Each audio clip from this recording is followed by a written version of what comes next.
Finish what you start. The art of following through, taking action, executing, and self-discipline. By Peter Hollins. Introduction. What exactly is finishing what you start and following through? You have may heard these phrases before, but what do they mean? To me, they mean making your intentions reality. Too often, we say we'll do something, and we might even start it one lucky weekend. But at the first sign of hardship, fatigue, boredom, or busyness, we abandon it all too easily and it sits in our garage, mental, figurative, or literal, for the rest of eternity. Finishing what you start and following through is breaking through that common loop and taking hold of your life. My personal experience with finishing what I start has been checkered. One summer, I promised myself that I would carve a wooden canoe, about 12 inches long and 3 inches wide. Not too big, but a sufficient challenge for someone with no woodworking experience. The first week, I made a considerable dent in my wood block. The second week, my hands were sore and the new Star Wars movie was out. The third week, I was too busy seeing Star Wars again and procrastinating. My wooden canoe wasn't meant to be. But every time I walked through my garage to my car, the canoe was a damning reminder of my laziness and inability to follow through. It wore on me until I committed myself to finishing it a couple of summers later. You can probably guess what happened. The first week went great. The second week was moderate, and the third week I was already running on fumes. I was fortunate to learn about temptation bundling sometime shortly thereafter, which provided the boost for me to finish my canoe. Briefly, as temptation bundling will be a major theme later in the book, temptation bundling is when you combine an obligatory and undesirable task with an instantaneous reward. When you can bribe yourself into working hard, suddenly finishing what you start isn't a massive exercise in willpower, it's the pursuit of something pleasurable, if only by association. The reward I bundled the canoe carving with was listening to my favorite albums, something we rarely have time for these days. When's the last time you listened to your favorite album from beginning to end without interruption? Suddenly, a new world was open to me. If I could make any unpleasant task just pleasant enough by pairing it with something I enjoyed, I could plow my way through just about anything. It was a small realization like this that led me to study the science of following through and executing, despite the human brain's instinctual resistance to doing so. How can we circumvent our worst instincts and get things done when we want, without the specter of a deadline over our heads? How can we pay attention to our attention and do that what is most difficult, live with supreme discomfort? I'd like to think I've come up with great systems for myself that can be widely applied for just about any context. There are many tactics in this book. I don't use all of them all of the time, but most of them will work for most people. As usual, I wrote this book for myself and I'm glad and proud to be able to share my findings. I hope they are helpful and help you accomplish exactly what you want. At least, I hope they force you to listen to your favorite albums from time to time, a win in itself. Chapter 1. Stop thinking, just execute. Esther has thought about it a million times. Stuck in a dead-end desk job for the last 6 years, she has fantasized about not having to deal with the monotony of paperwork, not having to report to a demanding boss, and not having to leave her 2-year-old son at the daycare center every day. And exactly how were such fantasies supposed to be realized when she had to earn a living to make ends meet for her family? She had the answer. She figured she'd start her own baking business right at home. It was all just a fantasy, a thought she'd conjure to get her through difficult days at work. But one day, something felt different. For some reason, she finally decided she's going for it. After all, baking was her one true passion. For years, she'd been baking cakes and cookies for her friends, who all said she should think of turning it into a business, so maybe it wasn't such a bad idea, right? So began Esther's quest to open her baking business. She didn't quit her job just yet but filed for a 2-week vacation leave to start testing the waters. First, she thought, research. She figured that she needed to get this business thing all figured out in her head first before she took any further step forward. The more prepared and planned she was, the better. She intended to research everything there is to know about starting such a venture, from recipes to finance management. She also planned to survey her friends in the entire neighborhood to get a feel of the market needs. It was all starting to take shape in her head. Unfortunately, whatever took shape in Esther's head stayed there and never found its way out. The thought of having to learn everything about how to start and run a baking business from scratch overwhelmed Esther so much that she was paralyzed from taking any action in that direction. Taxes, business filings, leases. All she wanted to do was bake. When her vacation days started, she always found things to do other than what she had initially planned. She spent her days sleeping in, doting on her son, busying herself with home projects, and catching up with her friends and neighbors, and not even to ask them for marketing input. She was too worried that if she started telling people about wanting to start a business, they might think she was too ambitious for her level of talent, expect her to fail, or, worse, expect her to succeed. She couldn't deal with the idea of expectations hanging over her head. 2 weeks thus came and went, and all Esther managed to do was put the vacation in vacation leave. As she headed back to work, the thought of running her own baking business kept on replaying in her head, still more a fantasy than a plan. She had a feeling she'd continue to think about it several million times more. What is following through?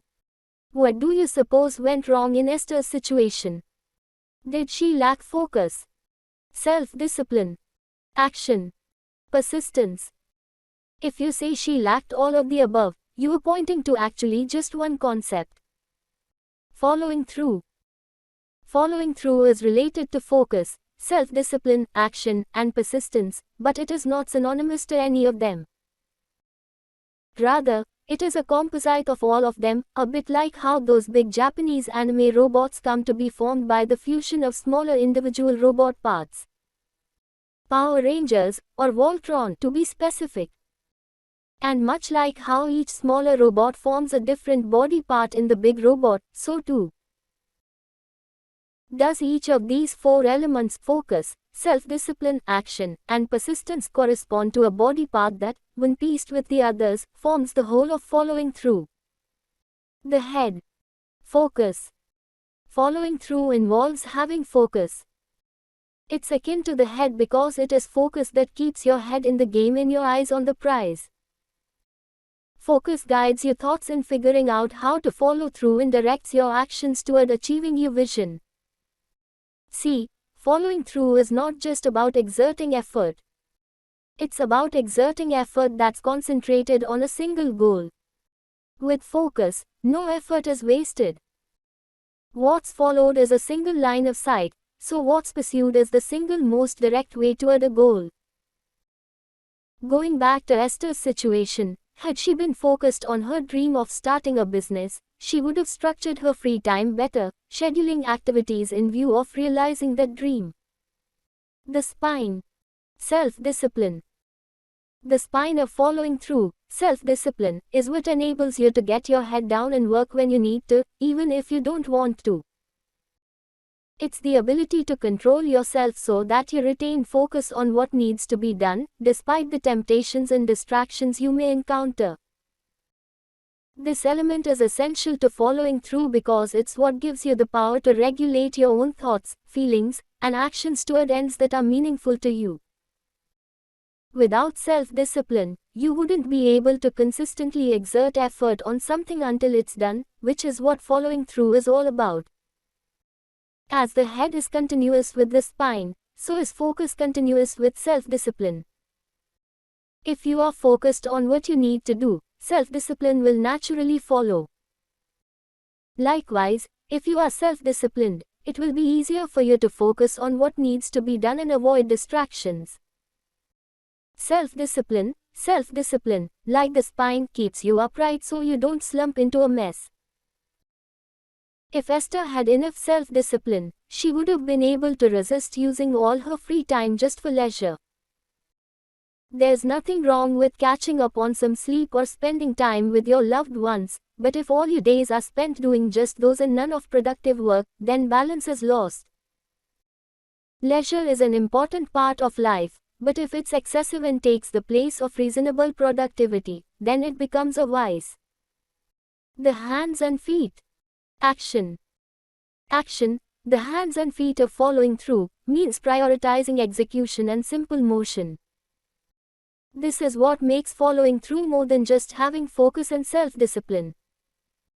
Following through is an intention that's been translated into action. It is action that will move things in the real world and take you from point A to point B, that is, from where you are now to where the fulfillment of your goals lies. It is the visible aspect of following through, the one that's actually observed, measured, and evaluated against your goals. Action is thus crucial to the execution of your plans and the realization of your goals, for without it, plans remain abstract and goals remain dreams. Had Esther acted on even just the first part of her plan, research, she would have at least inched her way toward realizing the dream business she had in mind. The heart. Persistence. Finally, at the heart of following through is persistence. Persistence is firmly sticking to something for a prolonged period of time, even as you encounter things that try to unstick you. It's the tenacity to adhere to a course of action even in the face of obstacles. It is not enough to just start. You need to stick with it until it's done. Following through is about having enough heart to keep pushing even in the face of obstacles, distractions, and setbacks. Many of the goals worth aiming for in life call for not just a sprint but a marathon. If your heart is not fit enough to run the length of it, then you will find yourself stopping halfway through and giving up before you reach the finish line. Did Esther have the persistence to see her dream through? It seems this question isn't even available to ask in Esther's case, as the question of persistence can only arise if one has in fact taken enough action to get to encounter several roadblocks over an extended period of time. Since Esther stopped before she even began, the question of persistence wasn't even in the equation for her.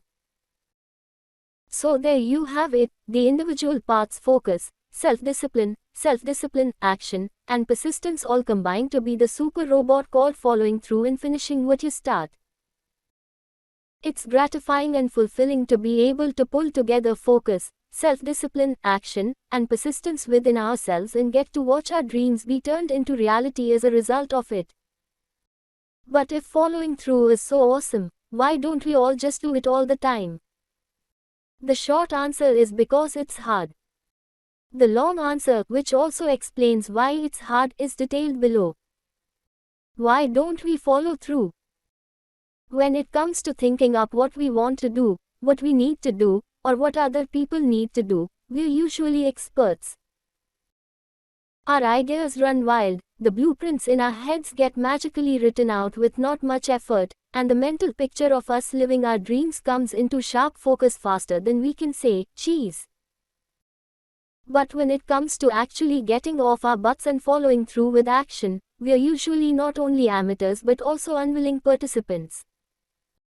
When it comes down to it, we often couldn't find the focus, self-discipline, action, and persistence needed to get the job done. Sometimes we go into the battle without our heads or our spines.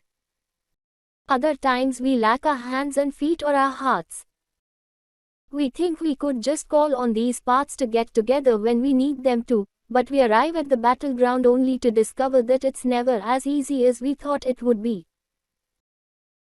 The excitement and enthusiasm with which we thought out all our dreams and plans fizzle out as soon as we realize the amount of hard work we need to put in to turn those dreams into reality, to bring those plans into life. We don't follow through, and it's not for lack of ability or intelligence, no.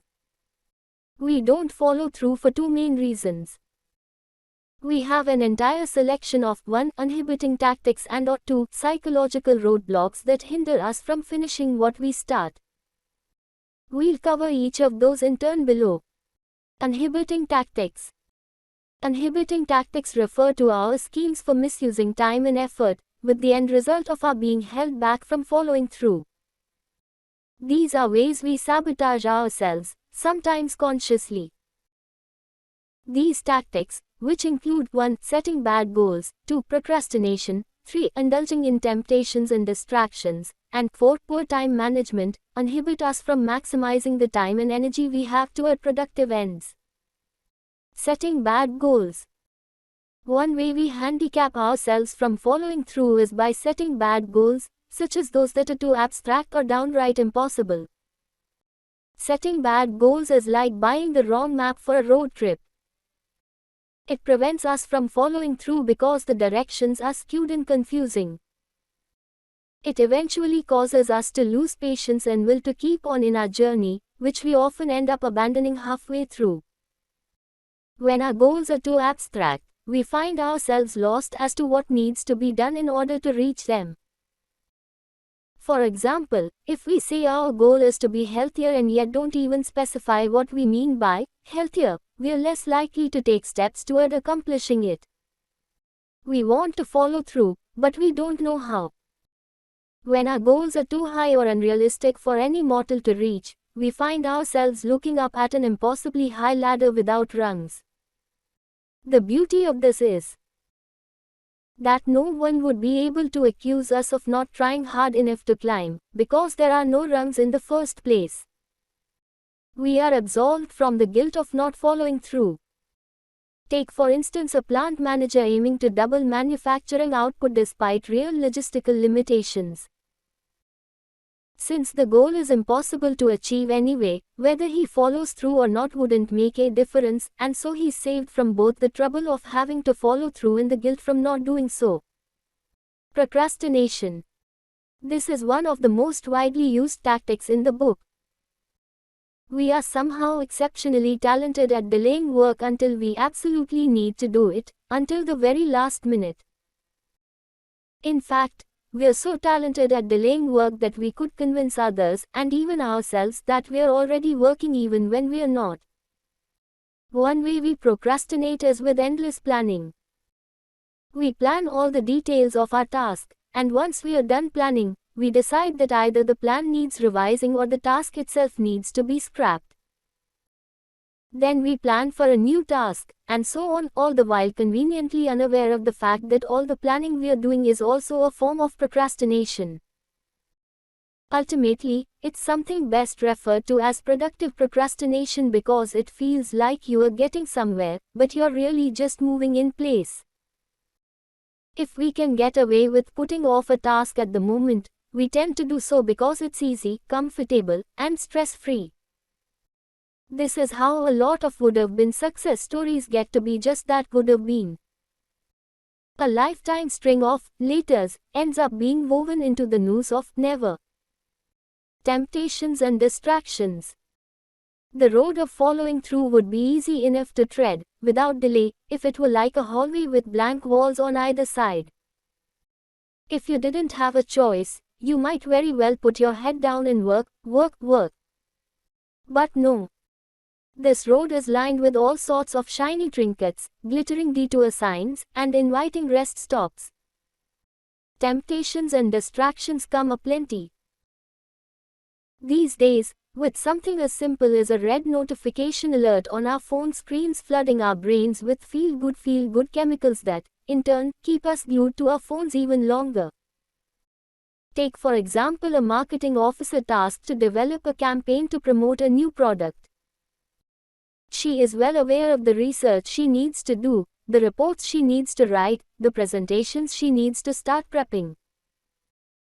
But instead of following through and retaining focus so she gets things done faster, her hours are riddled by Snapchat conversations, YouTube binges, and endless Instagram scrolls. Eventually, the research may get done, the reports may get written, and the presentations may be prepped, but such are not likely to reflect her true potential. But of course, we cannot rid the world of temptations and distractions. After all, they're not the main problem. The main problem is that we lack the know-how to properly deal with them. While they may come aplenty on either side of the road, there are two ways we can still manage the situation through 1. Strategic avoidance and 2. Healthy, moderate use. First, we may implement strategies to avoid temptations and distractions.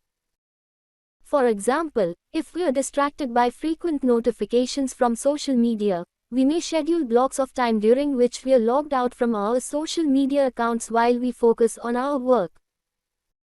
Second, we may deal with temptations and distractions in a healthy and productive way.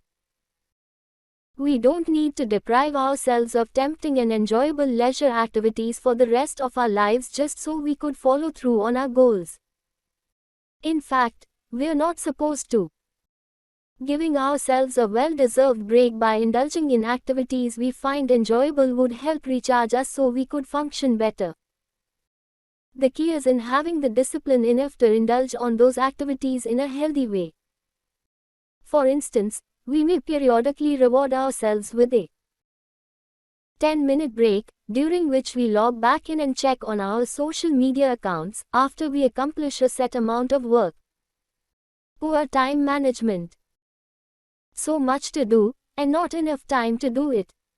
How many times have you heard these words spoken by a colleague, a family member, or the person looking back at you in the mirror?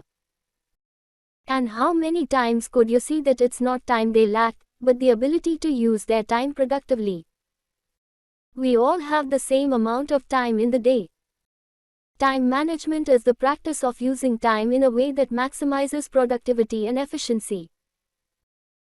Good time management involves not only the ability to schedule tasks, but also the insight and good judgment to recognize which tasks are best done when. Moreover, it requires having the self-discipline to do tasks as initially planned and the focus to organize resources accordingly. With good time management, a schedule is cleverly organized and then promptly followed, so tasks get done as planned. On the other hand, bad time management involves a lack of planning, organization, focus, and self-discipline. We forget, overlook, or miscalculate tasks in terms of how much time they require for completion, leading to a domino effect that messes up the rest of our plans. We fail to foresee and provide for the resources we need for the activities we've planned, leading to delays and cancellations.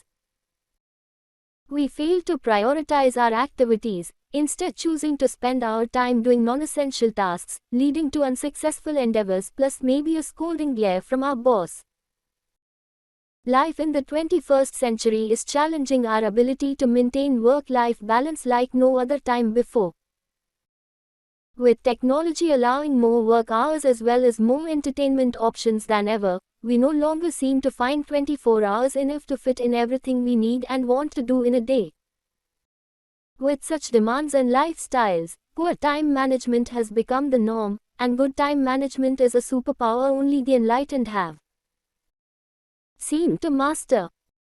And if we can't even manage our time when it comes to our day-to-day tasks, how could we expect to find time to follow through on our bigger life plans? Psychological roadblocks. Psychological roadblocks refer to the internal, often unconscious mechanisms in our psyches that act as barriers to following through. Among these mechanisms are 1. Laziness and lack of discipline, 2. Fear of judgment, rejection, and failure, 3. Perfectionism out of insecurity, and 4. Lack of self-awareness. These psychological roadblocks operate internally to inhibit external action, thus preventing us from following through. Laziness and lack of discipline. The reason we don't follow through can sometimes be as simple as being too lazy and lacking the discipline to do so. Our laziness hinders us from getting off the couch and working on the important tasks that will get us closer to our goals. Our lack of discipline sees us squandering our time to distractions and temptations. We may get our calendars planned out, our to-do lists ready, and everything else we need prepared, but somehow we lack the willpower and discipline within us to just start, just do, and just keep pushing. We see the sacrifice, however small, we would have to make, and we decide that it's not worth it. Willpower is the energy that activates our bodies, while discipline is the focus that directs that energy so that we are constantly moving toward our goals. If we don't find a way to turn our willpower and discipline on, our bodies would simply continue to be in their inactive state, never following through. Fear of judgment, rejection, and failure. Imagine Lara, a volunteer for a local organization helping provide education for less fortunate children. She has an idea for a fundraising campaign that will bring in more sponsors. She plans what she needs to do and researches who she needs to talk to in order to make things happen. But before she even makes the first call to get the ball rolling, her breath catches. She hesitates and thinks, what if I organize this campaign but nobody signs up for it? What if our community leaders back my idea but it winds up being a flop? What if we'd end up spending more money than we actually gain? So she drops the idea entirely and immediately starts breathing easier. What stopped Lara from following through was her fear of judgment, rejection, and failure. To her, not following through was an act of self-preservation, a way to save herself from the pain of failure. Since she never asked for anything, she never got rejected. Since she never went after a goal, no one could say she failed at it. Fear of judgment, rejection, and failure thus paralyzes us from following through. We think that by abstaining from action, we cancel out the possibility of producing any output that might be subject to evaluation or judgment. And if we can't be evaluated or judged, we also can't be rejected. If we don't try to go for things, especially things that challenge us, then we can't fail. However, these are ruinous distortions in reasoning. By not acting and not following through, we have already judged and rejected ourselves even before we've started. We have already failed the moment we decided not to try. Perfectionism out of insecurity. Paul has been planning to apply for promotion for several years now. He has been putting in the effort to upgrade his professional knowledge and skills, attending seminars, taking certification exams, and enrolling in postgraduate classes. He wants his resume to be perfect so that when he does apply for promotion, he can be sure he'll get it. For Paul, it was either perfection or nothing. Several more years passed, and he still never applied for a higher position. His credentials didn't feel good enough to him, and it never did. His perfectionism, born out of his fear and insecurity that he wasn't good enough, was what prevented Paul from following through. Instead of taking action that will move him forward, he focused his energy on overplanning and striving for perfection, ultimately leading to stagnation. To the outside world, it may have seemed that Paul was a busy bee working toward his goals, but in reality he was internally inhibited by his perfectionism from truly following through. Lack of self-awareness. Finally, lack of self-awareness could also be a psychological barrier against following through. Because we are so often afraid of making mistakes and venturing past our comfort zones, we never get to learn the fullest extent of what we can do. Thus, many of our interests, passions, and talents remain hidden to us forever. And not knowing our true capacities, we remain convinced that we will never make it, even if we tried.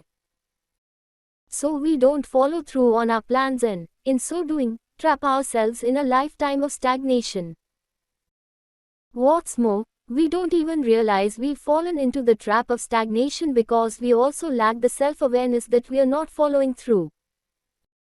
We continue living our busy lives, content with the idea that we can't possibly be working harder than we already are. But if we strip our lives with the little bits and bobs we busy ourselves with and take a long hard look at the big picture, we then realize that we've been avoiding following through on things that really matter. So there you have it, the list of reasons why we don't follow through. We start with excitement and enthusiasm but end up with excuses and explanations. We start with anticipation but end up with alibis. And all too often, we don't bother looking past what's in front of us because what's in front of us is easy and convenient. A part of us doesn't want to know what's possible beyond that because we're afraid to want it and to have to do the hard work that will get us there. But take courage for a moment, and for the sake of your personal growth and happiness, consider how your life would be different if you made following through a habit. What if we do follow through? Following through is the more difficult path, but the benefits it can yield make the journey worth the struggle. If you develop the habit of following through, you'll be able to increase your productivity, maximize every opportunity, and realize your fullest potentials. Your academic and career goals will be real guideposts in your life instead of just being pipe dreams and ending up as frustrations. Being a person who follows through will also improve your relationships. You'll find that as you consistently keep your promises, you'll gain and retain the trust of your supervisors, your colleagues, and your staff. More importantly, you'll be building better relationships with your spouse, your children, and your friends. They know they can trust your word because they've seen you act on your plans and deliver on your promises. What's more, following through will help you build a better relationship with yourself. Following through forces you to be in touch with your own wants, needs, capacities, and fears more intimately, so you get to take charge of your own life instead of being just a slave to your unconscious fears and society's pressures on you. In summary, following through is the powerful combination of focus, self-discipline, action, and persistence. It's the force that drives you toward higher professional achievements, better relationships, and greater personal satisfaction. However, both tactics-based and psychologically based roadblocks can often hinder you from consistently following through on your dreams and goals. You may have the passion and motivation to do something at first, but the fire within you is likely to die down somewhere along the way. To reignite it, you must first understand what's holding you back, then equip yourself with the right tactics and psychological tools to help you follow through on the things you start. Recall the story of Esther told at the beginning of this chapter. She took a leave in the hopes of getting to start on her own business, but she failed to follow through because she was tempted to indulge in pleasurable distractions and was taken by her fear of rejection and failure.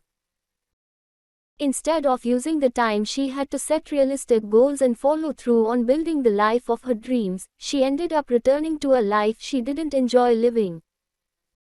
Imagine if Esther was aware of the barriers that were keeping her from following through.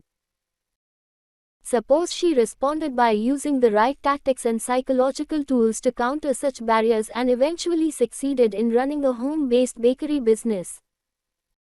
Every day, she'd be waking up excited to get to work with something she's passionate about. She'd get to spend every day near her son and watch him grow. She'd be living the life she had only dreamed of. Take a moment to consider the story of your own life. Are you following through on what you really want in your life?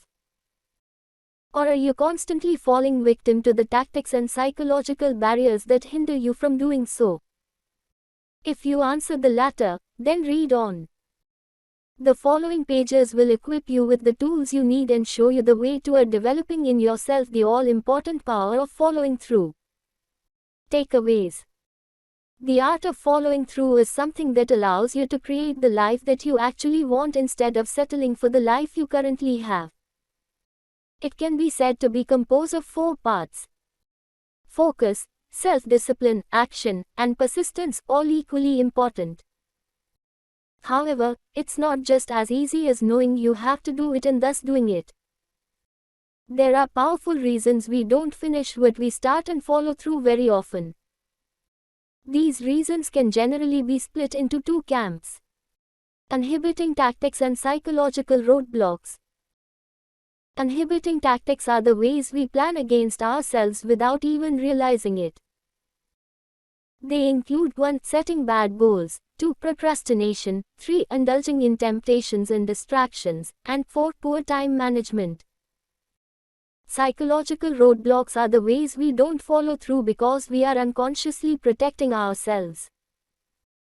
These include 1. Laziness and lack of discipline, 2. Fear of judgment, rejection, and failure, 3. Perfectionism out of insecurity, and 4. Lack of self-awareness. Self-awareness. Chapter 2. Staying hungry. What drives you to follow through and finish what you start? How can you remain motivated? Let's consider a woman named Sally. Sally is an idealist, so she started a charity to benefit impoverished people. What she did not anticipate was the influx of challenges that came along with her endeavor. She did not realize that working in a non-profit setting still counts as business and that her work would involve far more business than just helping people. Whenever she encountered a challenge in procuring funding, competing with other charities for donations and grants, and creating marketing to incite interest in her cause, she felt overwhelmed. Why is it so hard to get people to care about other people? She asked herself. Pretty soon, Sally became completely disinterested in her work. It just carried with it too many negative feelings and associations. She hated writing grant letters and attending charity events. It took only a few months for her to give up on a cause that she cared deeply about. Other people wondered why she stopped working for something that meant so much to her. A key to Sally's failure was her inability to anticipate and plan for negative aspects of her foundation. She imagined doing more to help people and working less to procure funding. Because she relied solely on her goals to give her the motivation to follow through, she did not give herself anything to actually help her defeat the negative aspects of the business side of her foundation. The true problem that Sally had, however, was failing to find a true source of motivation. She needed to have found a true source of motivation to help carry through the discouraging effects of the negatives. By creating a balance between her dream, the positives, and the negatives would have been acceptable obstacles in pursuit of her grand goal. She could have also kept her motivation alive by reminding herself of why she undertook this project in the first place and how each thing she did, even the tasks she hated, led to the fulfillment of her idealistic dream. Sally is a great example of how you can't just count on your passion for something to lead you to follow through. Sometimes we just don't care about what we are doing, and thus we don't follow through. We lose steam because of disinterest. That's understandable. But even caring about something is not always the key to following through. Sometimes, even for things we care about, we still can't follow through because we lack a drive to push us forward. This lack of drive is caused by a massive disconnect between three important aspects. 1. What the things we care about represent. 2. The positive benefits we receive from our actions. And 3. The negative consequences we can avoid related to our causes. When we lose steam, we aren't tied closely enough to any of those aspects, which come together to create motivation. What is motivation? Things that really matter to you and are near and dear to your heart. Things that make you actually want to work toward your goal. Things that not only drive you, but also discourage you from giving up. On top of that, you have to minimize negative consequences involved with your work and simultaneously maximize the positive benefits that you receive. There are many ways to define the concept of motivation, but an effective framework to view them through is external and internal motivations. External motivators. External motivators entail using sources besides yourself as motivation to do something. They are other people or circumstances that drive you to action. You are doing something to avoid a negative circumstance or earn a positive circumstance from people and things outside of you. More typically, external motivators are about avoiding negative consequences. For example, you might be trying to avoid disappointing your family by failing, so you are determined to succeed. You might be afraid of getting fired, so you act with aplomb. A majority of these motivators are punishments or negative consequences that you are desperate to avoid. The only positive external motivation is self-bribery. Still, you can get a lot of mileage out of external motivators if you make them work to your advantage. Driving yourself to avoid a negative consequence can serve as an excellent push to do something. No one wants to suffer. If you know that not following through will result in some sort of suffering, you will do anything to avoid that negative consequence. Therefore, you feel as if you have no choice but to follow through. Accountability partners.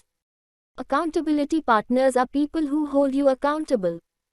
This is a person that you commit to something with. This person lets you know when you need to do things, and he or she chides you when you want to give up.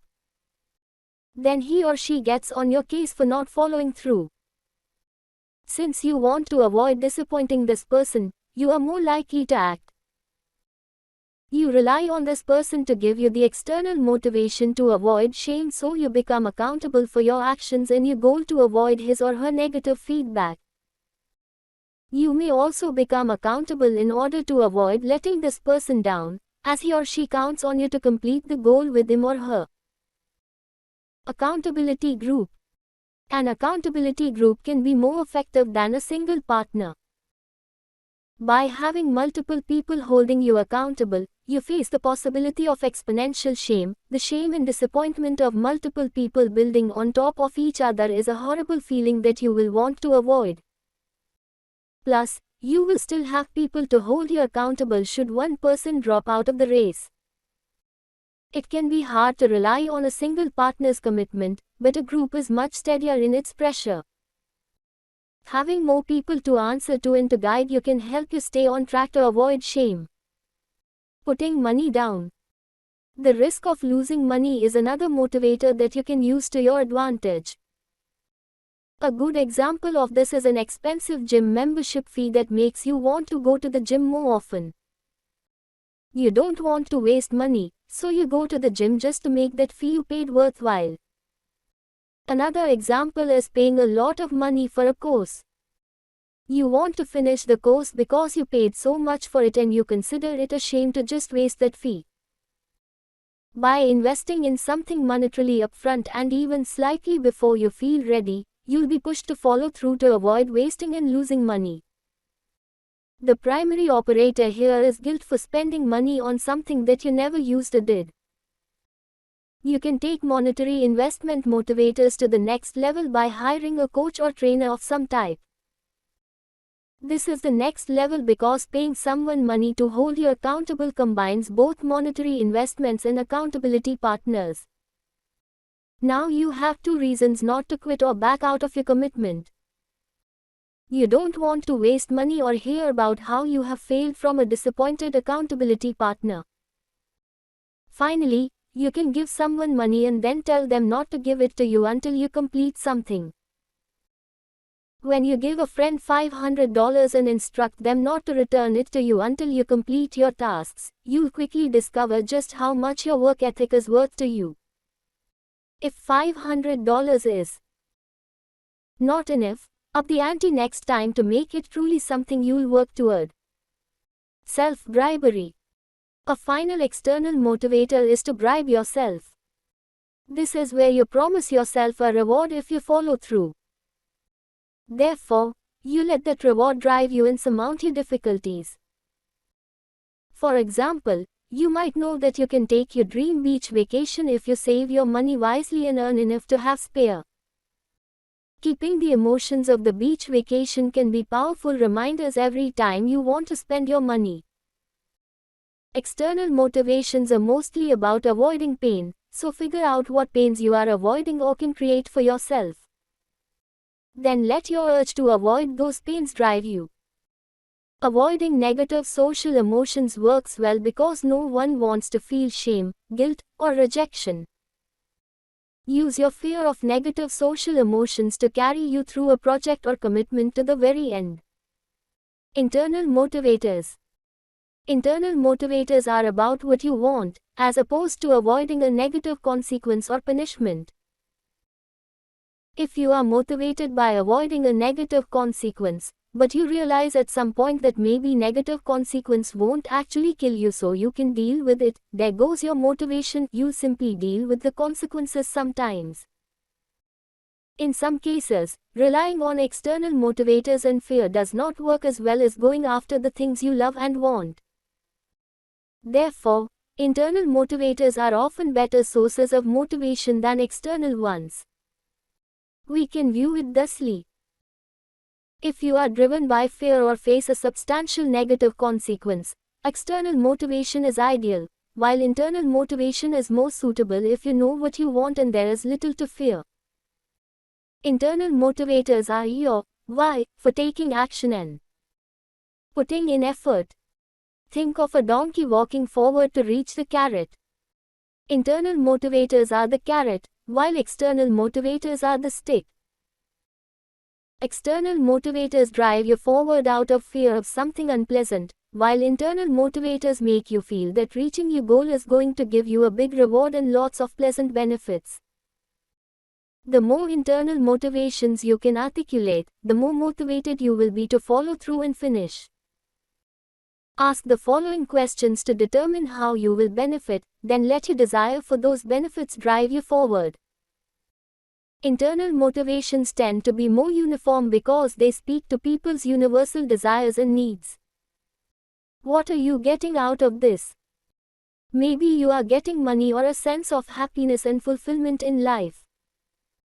You are getting closer to a goal, which can mean a lot in terms of benefits. How will your life change or benefit?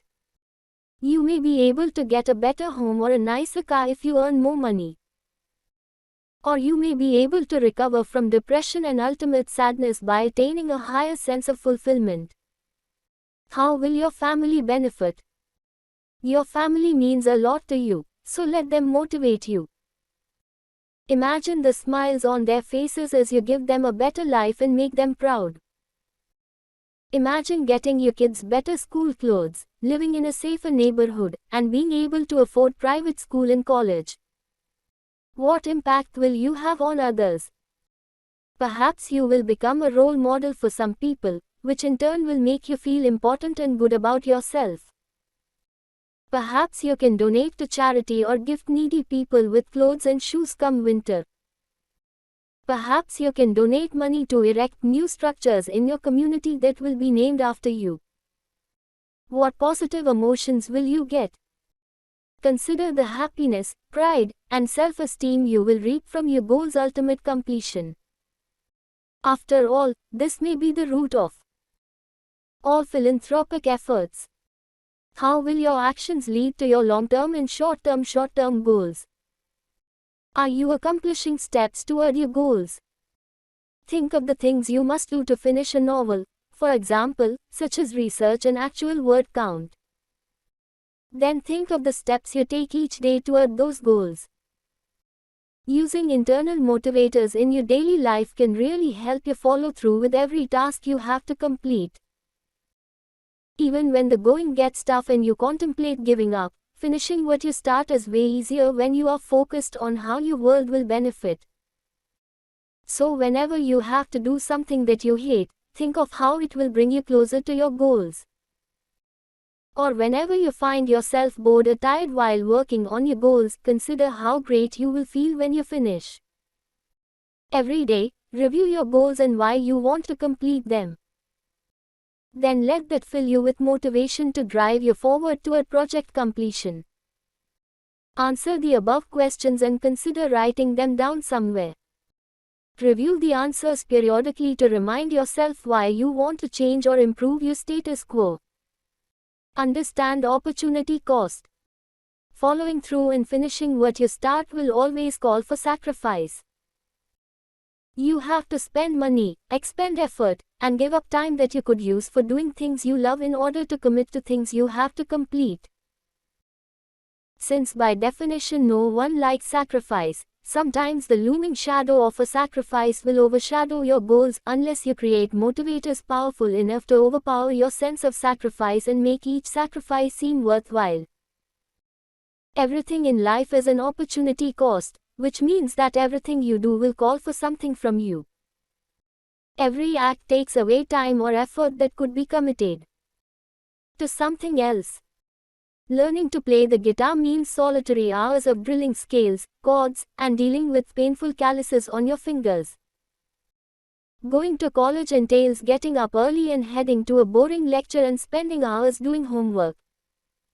Are you ready to make the trade-off? If the opportunity cost is too expensive for you to want to pay it, then you will not follow through. Therefore, you must find a motivator that drives you to accept the opportunity cost. If you don't feel motivated enough to pay that cost, then you are guaranteed to lose steam and give up. Therefore, there are two ways to solve this problem. The first is that your motivation must be even stronger and more salient in order to make you ignore these opportunity costs and the things you are missing out on.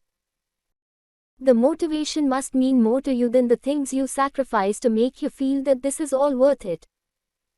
The second solution is to make your sacrifices smaller. This means that there is less pain associated with getting things done. In both cases, the cost-benefit analysis must be significantly weighed in favor of the benefit, but the first method manipulates the benefit, while the second method manipulates the cost. An example of this is give up your weekly Friday night out with friends to go to a late-night history class. This class is essential to getting the degree you need to break into your dream career. But you sure do love your night out with friends. To use the first solution, your desire to get into this career and better your life and feel proud of yourself must outweigh how much you love Friday nights out. You must keep in mind that your life will drastically change for the better if you can resist a few Friday nights. Otherwise, you will find the conflict too great to overcome and you will quit the class in favor of your friends. Let's apply the second solution for the same results. Instead of just giving up on your Friday night out, schedule a different night or drum up the energy to go out after class and spend just a little less time with your friends every Friday night. You are turning a full sacrifice into a compromised sacrifice. The end result is a compromise that makes it possible to keep doing what you want while also working on your goals. When faced with opportunity cost and potential sacrifice, keep in mind that your life can't continue 100% as you want it to, but if you focus on increasing the benefit or minimizing the sacrifice, you can continue progress toward your goals while staying motivated and not listless. Keep your motivation on your mind. Internal and external motivators are great ways to fuel the productivity and commitment required for following through. But they won't do anything for you if they are out of sight and out of mind. According to psychological science, people are more inclined to follow through if they are exposed to stimuli that remind them of their motivators. Seeing or hearing their motivators can drive them to maintain motivation. In other words, sometimes the simplest solutions work best. Constant reminders will keep you on track because our minds can only fixate on so many things. Additionally, Catherine Milkman of the University of Pennsylvania developed the hypothesis that reminders through association could aid people in remembering goals and following through with them. To confirm this hypothesis, she conducted a study whose participants were asked to complete an hour-long computer task. They were promised compensation as well as $1 donated to the local food bank.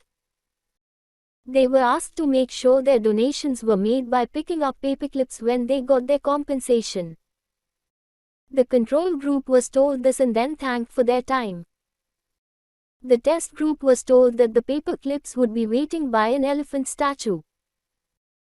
It turned out that 74% of the group told about the elephant statue remembered to get their paper clips at the end of the study. Only 42% of the members of the other group remembered to do this. Having the visual cue of the elephant statue actually made it easier for students to remember to complete the simple task. When students saw the unusual statue, it sparked their memories far more than ordinary-looking notes. On top of that, Rogers and Milkman discovered that having very noticeable cues worked better than cues that did not stand out. For example, a written reminder did not remind study participants as well as a visual cue such as one of the aliens from Toy Story. Therefore, the best way to make motivators work for you is to expose yourself to them often. You can use cues to help prompt you to keep your motivation in mind and thus to follow through. However, these cues also need to stand out to you. For instance, use loud, vivid images that you can't ignore, or employ other senses and include sounds, textures, and scents. Include a picture on your desk of your child to remind you to keep working toward your dream for a better financial future for your family, but make the picture frame smell of your child's shampoo or your spouse's perfume or cologne. To emphasize, we aren't just talking about visual aids of putting post-its everywhere. The cues we can use can be spread across our 5 senses in imaginative and creative ways. However, be sure to move and change these cues around every few days so that you do not become too accustomed to them and start to ignore them as part of the background noise of your life. Finally, you can also write your motivators down every few days with different phrasing. Again, be sure to change them up to avoid getting too used to them. The act of creating the cue each repeatedly helps to keep the motivation firm and fresh in your mind. Takeaways. How do we stay hungry and motivated? By delving deep and really asking what internal and external motivators you have at your disposal, a task that is rarely performed. External motivators are when we leverage other people, places, and things to push us into action. For the most part, these are when we want to avoid negative consequences involving other people, places, and things. These methods include accountability partners in groups, putting money down upfront, and self-bribery. Internal motivators are when we look at how we stand to benefit and improve our lives. These are universal needs, drives, and desires that are easy to lose track of. The easy way to find these is to answer a set of questions that directly asks things such as how am I going to benefit from this and how does my life stand to improve from this. It's only through answering these questions that you realize what you are neglecting. Anything we want to accomplish has an associated opportunity cost. We must sacrifice, even if we are sacrificing our ability to lie on the couch and watch television. We can deal with this mental obstacle by playing with the cost-benefit ratio so the cost is minimized or the benefit is maximized. Motivation has been shown to work best when we are reminded of it, otherwise, out of sight, out of mind. Thus, you should have cues or your motivations all around you, but make sure to keep them distinct and memorable. Use all 5 senses, even taste, and make sure to change and switch them periodically to avoid growing used to them and forgetting them. Chapter 3. Create a manifesto. You will face forks in the road where you must deliberate between following through or giving up. Instead of having to make the hard decision and reach deep into your willpower toolbag every single time, having rules for yourself can help you decide which direction to take whenever you reach the fork. We've been told since we were young that we have to follow rules. Well, this time we can choose our own rules that will ultimately help us accomplish exactly what we want. Rules can generally be called mental models, which can be critical to follow through. This is because they create a set way that you have to make every decision, no exceptions. With your decisions already made for you by your rules, you thus make decisions automatically and you no longer have room to make the wrong decision based on waning willpower and self-discipline, which is to give up. Rules hold you accountable so that you are not whinging it every day but instead are guided. Use your rules to guide your worldview in your daily actions. Let them make every decision for you. A good example of a rule is to always complete 2 tasks on your to-do list for your goal every day. It's simply unacceptable to not do this. You have to complete the steps no matter what. As a result, you'll find that you make progress toward your goal, even when you don't want to.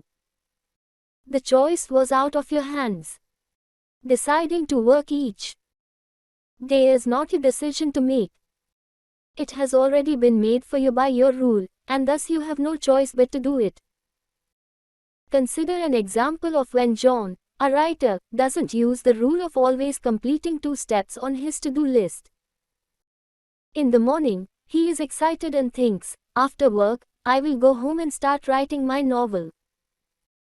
I will write 2 chapters. Then he goes to work and grows fatigued and loses his inspiration slowly but surely throughout the day. By the time he gets home, all he wants to do is watch Gossip Girl. So since he does not have this rule in place, he fails to write. He has made 0 progress and is far from his goal. The sense of guilt that plagues him is horrible. As he goes to bed, he vows to himself that he will make up for the lost progress by writing 4 chapters tomorrow. What do you think will happen then? He comes home tired and defeated again. He lets the fact that work drains him become his excuse for not writing.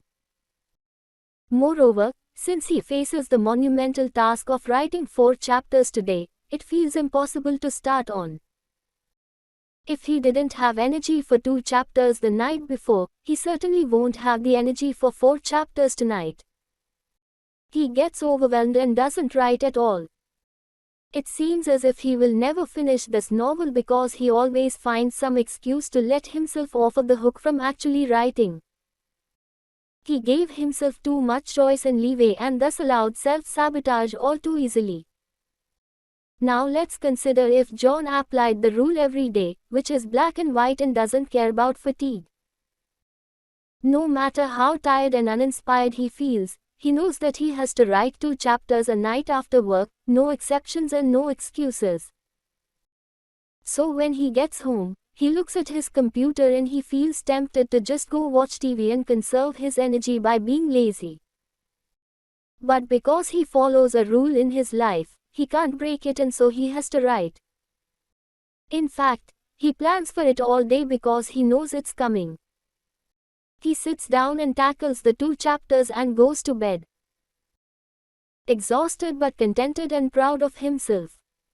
He has made significant progress on his novel. Pretty soon, he is done with his novel and the feeling of accomplishment is worth the energy he had to spend on the novel when he was drained after work. Rules help you follow through because they limit your vision. When you are robbed of your decision-making power, the same power that leads you to fiddle with social media when important tasks need to be done, then your hands are tied and following through is the only choice you have. This chapter is about creating a set of rules, collectively a manifesto, for you to follow every time you come across a fork in the road. They push and guide you into the right direction and avoid depleting the willpower you do have. Here are a few ideas for you. Rule 1. Evaluate yourself. Rule 1 is to ask yourself, if not for laziness or fear, would I be giving up? This makes it very clear to yourself that you are not acting out of a lack of ability or talent, but rather you are just taking the easy way out. Is that what you want to admit to yourself? When you face the fact that you are being lazy or fearful head-on, it makes you not want to be that way anymore. It's the kick in the butt that forces you to call yourself lazy, fearful and then drives you to take action. Realizing that only fear or laziness stands in your way helps you realize how silly that is so you get over it. So before you give up, make it a rule that you always ask yourself if it is laziness or fear that is holding you back from action. Let's say that you have a goal to make a certain amount of money by delivering so many projects to your clients in a month. But the work is hard and you find yourself losing motivation. You want to stop working and take several days off. Ask yourself, am I just being lazy? That kicks your butt into gear and you take action. You do your work and you feel better about yourself knowing that you're doing the best you can. Rule 2. 3 tasks maximum. Rule 2 is to focus on 3 things a day maximum. Only. Tops. Being overwhelmed or disorganized can kill your ability to get things done. Sometimes we can't follow through on what we want because we don't plan smartly. We give ourselves too much to do and we become overwhelmed. But using this rule enables you to plan against that problem by only allowing yourself to focus on 3 things a day maximum. Plan how to reduce your focus to only 3 things by deciding on what they are going to be the night before. Prepare to focus only on those things so that you can plan logically and not react emotionally. One setback you'll face when you attempt to limit yourself to 3 main tasks a day is differentiation. Specifically, you will need to learn to differentiate between important things and urgent things. Important things must be done and should make it to your top 3, while urgent things are not necessary. Urgent things will seem important and will cause you stress, but they may not actually be important or take priority. An urgent thing might be making time for a harried client who is rushing you. Meanwhile, getting a project to a client before the deadline is an example of an important task. Everything on your agenda will appear important and urgent, so you must determine which is which and plan accordingly. Similarly, differentiate between useless motion that looks busy but gets nothing done and actual action, which is movement toward what you want. Useless motion is shifting papers around your desk, while actual action is using those papers to get work done and make progress on a project. Make what really matters the priority. How might you use this rule is to set an agenda for yourself. Suppose you have 5 tasks to do for your business. 2 of the tasks are not really important and only appear to be since they are urgent, so you decide to focus on them later. You pick 3 tasks to focus on, and you evaluate which one is most important so that you can focus on that first. The night before, look at those 3 items on your to-do list and determine what steps you will take in actual action to complete those items, starting with the most important one. The next day, take that actual action for your first task, then your second, then your third. Only complete one task at a time and do not multitask. By the close of the workday, you just completed 3 major tasks at a realistic pace. Rule 3. Create limitations and requirements. Rule 3 is to make actual rules for yourself. Create an actual code of conduct for you to follow in terms of being more disciplined and following through more. Write your code down in detail and then post it in a visible area. While you may not adhere to all of them every day, you at least stand a better chance of follow through when you actually take the time to think about your code of conduct and write them down. The rules should focus on creating either limitations or requirements for what you do each day so that you actually take initiative and get tasks done. This rule forces you to determine what you really need and want and analyze what you hope to achieve. Basically, you are stopping to check yourself and evaluate how you are progressing toward your ultimate goal. It helps you focus more on your intentions and clarify them, making them an integral part of your work ethic. So when you set out to accomplish something, you have a rule in place to make yourself follow through on the project. Give yourself 5 daily limitations and 5 daily requirements. Make clear statements about what you cannot do and what you must do. Limitations are relatively easy to understand. They limit distraction and temptation. As for requirements, understand that you are not Superman or Superwoman, so you can't overload yourself. Instead, work smarter and have 5 requirements that you can reasonably meet. You may not always adhere to this rule, but you at least have some guidance for yourself. In addition, you gain some clarity about what you have cut out for you each day. An example is to set a limitation that you will not watch more than 1 hour of TV a day, you will not spend more than an hour on Facebook, and you will not take longer than a 1-hour lunch break.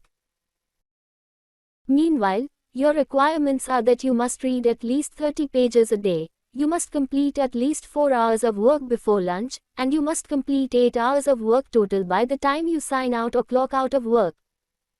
Rule 4. Reaffirm your intentions. Rule 4 is quite similar to Rule 1. This rule comes into play when you are faced with a fork in the road between deciding to follow through or not. This rule seeks to reaffirm your intentions by reminding yourself what they are and why you want to achieve them. When you find yourself deliberating between quitting and following through, ask these 3 questions to yourself. Better yet, have the answers written somewhere so you can look over again. I want. This is where you state your end goal and how you will benefit from it. What is your reason and motivation? Keep reminding yourself of the external or internal motivators that you have on your side. Remind yourself something like, I want to be rich. I will. This is where you state how you must reach that end goal and all the work you should be doing to get there. This statement brings your attention back to how necessary it is to complete what you are currently doing and how these tasks tie into the end goal. The journey is a necessary part of the goal. It helps for you to be very specific in this statement to see what actions you really do have to take. For example, tell yourself, if I want to be rich, I will need to finish this project and work hard on other projects. I won't. This is where you state what you shouldn't do because that action will impede your progress toward your end goal. There are many things detrimental to your progress, including distractions, temptations, lack of discipline, procrastination, and other destructive or wasteful actions. Tell yourself something like, if I want to be rich, I won't distract myself with social media and I won't prioritize social media over my work projects. Let's apply this concept to a potential real-life conundrum that you may encounter. As you work to complete a certification program necessary to get a pay raise at work, you find the volume of work overwhelming and you despise having so little free time on your hands. You contemplate giving up and saying, whatever, to the certification. After all, you have a job, so do you really need to advance yourself anymore? As you contemplate this, realize that this is the time when you should apply this rule because you have hit a fork in the road of follow-through. You choose to implement the rule and you state 3 things to yourself. I want to make more money at work and be able to afford a nicer home for myself and a future family. If I want to have more money and move into a better place, I will finish this certification program in order to get a raise at work. If I want to make more money at work and move into a better place, I won't let myself get discouraged and stop doing the work to complete this program or be thrown off track by simple temptations or laziness. You have just stated your intentions from beginning to end. As you may have noticed, a running theme in this book is that repetition helps follow through, and presence of mind is key. We may have the best intentions, but if we simply forget about them, then what good are they? When you face these questions constantly, your end goal and the steps you must take to reach, as well as the steps you must not take to reach it, it all becomes crystal clear. Rule 5. Think in terms of the 10th of October 10. The next time you feel that you are about to give in to an urge or temptation, stop and ask yourself how you will feel 10 minutes, 10 hours, and 10 days from now. This rule may not seem all that powerful, but it's effective because it forces you to think about your future self and to see how your actions are going to affect yourself in the future, for better or worse. A lot of times, we may know that we are losing willpower or doing something harmful in the moment, but that's not enough to stop us from doing it because we don't have any connection to our future self that will have to deal with the consequences. This rule quickly creates that connection. And that can make the difference between a success or failure of discipline. Why time intervals of 10 minutes, hours, and days?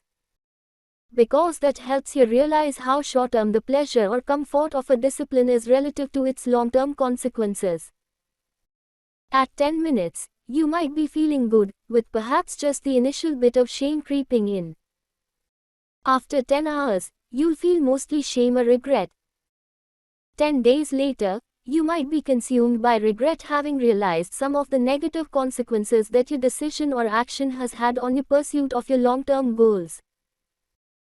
On the other hand, you might apply this rule and realize that a lapse in following through now won't make a difference 10 days into the future.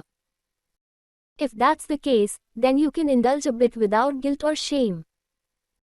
For example, imagine that you apply this rule when deciding whether or not to skip a workout to go to dinner with co-workers. If you've just begun exercising and haven't built it into a consistent habit yet, your decision to skip a single workout might increase the odds of skipping future workouts or stopping working out altogether.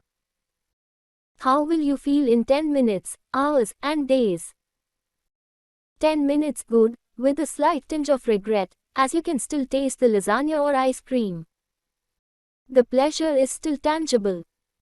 10 hours almost entirely regret, as the pleasure is gone and fleeting, and your diet has been soundly broken. 10 days 100% regret, because the broken discipline is now completely meaningless and but a faint memory. The lasagna does not have a lasting benefit, but it does have a lasting cost. On the other hand, if exercising is already a consistent and enjoyable habit for you, then imagining how you'll feel 10 days from now will quickly show you that one skipped workout isn't harmful to your long-term discipline or goals. And when you're not swayed by this rule or your dilemma of willpower is extra difficult, you can add a final question for yourself. That is, how will breaking willpower now affect you in 10 weeks or even longer term? You might want to change the parameters to 10 weeks if you're mostly engaged in longer-term decisions and tasks. In this process, it's crucial to be honest with yourself and wary of your own abilities to rationalize and make excuses. For example, you may have tried to quit an addictive habit many times in the past, only to fail and eventually reinforce the harmful behavior. If you have a history of falling into bad habits after a single lapse in discipline, then an honest assessment of how you would feel after 10 days or 10 weeks will tell you that you simply can't afford a lapse in discipline now if you are going to achieve your long-term goals. It wasn't an exception or justified in that one circumstance, it is a reflection of your character for better or worse. Without that honesty and ability to see your own rationalizing and excuses for what they are, applying this rule may be a futile exercise. Rule 6. Just 10 minutes. The final rule is simple, easy, and powerful. If you want something negative, harmful, or detrimental to your follow-through, wait at least 10 minutes before getting it. It's simple and leaves no room for debate or excuses. When you feel an urge, force yourself to wait for 10 minutes before giving in to whatever the urge is. If you're still craving it after 10 minutes, then have it. Or wait 10 more minutes because you've already done it and survived just fine. Simply by choosing to wait, you remove the immediate from immediate gratification, building discipline and improving decision making. Similarly, if you want to quit something beneficial, wait just 10 more minutes. It's the same thought process applied in a different way. 10 minutes is nothing, so you can wait or continue that long easily. Then, if you do it once, it's easy to repeat, isn't it? In other words, say to yourself, just 10 minutes more of willpower, each time you reach a fork in the road. Another benefit of this rule is the purposeful escalation of good habits. If you forced yourself to do something productive for 10 minutes, you might end up doing it for 15 or even 20 minutes more. Next time, your tolerance will build such that you're more immune to temptation and distraction. The following time you might continue for an extra 6 or 7 minutes. Every time you feel distracted, just exercise willpower for a few minutes longer, and you steadily follow through better with each escalation. At some iteration of just 10 minutes more, you'll reach a point of momentum, and that's often enough to carry you for hours. Takeaways. A manifesto is nothing more than a set of rules to follow every day. We might hate rules, but rules take the guesswork out of our days and give us guidelines to follow. They make matters black and white, which is helpful to following through because there is simply no other choice. Rule 1. Are you acting out of laziness? If so, is this a characterization you want about yourself? Rule 2. 3 major tasks a day, maximum. Differentiate between important tasks, urgent tasks, and simple wasted motion. Rule 3. Create daily limitations and requirements for yourself. These keep you within the bounds of what you know you need to do. These are also the building blocks of good habits. Rule 4. Sometimes we lose sight of what we want to accomplish. Thus, reaffirm your intentions by stating, I want, I will, and I won't statements. Rule 5. Try to look into the future, 10 minutes, hours, and days at a time. Do you like what you see when you consider not following through? Is it worth the benefit to the current self at the expense of the future self? Probably not. Rule 6. It's just 10 minutes, right? So if you want to quit, it's just 10 minutes. And if you need to wait, it's just 10 minutes. Chapter 4. Follow through mindsets. Follow through is 100% mental. It takes a cognitive effort to follow through on something, especially when you hit discouraging obstacles. Mindsets help with that. What is a mindset? A mindset is a set way of visualizing and approaching situations and problems. Certain mindsets are all it takes to find the will and motivation necessary to follow through on something.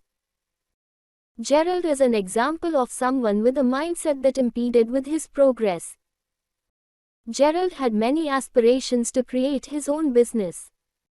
He was determined in spirit and relished the idea of one day being a well-known and rich entrepreneur like Steve Jobs.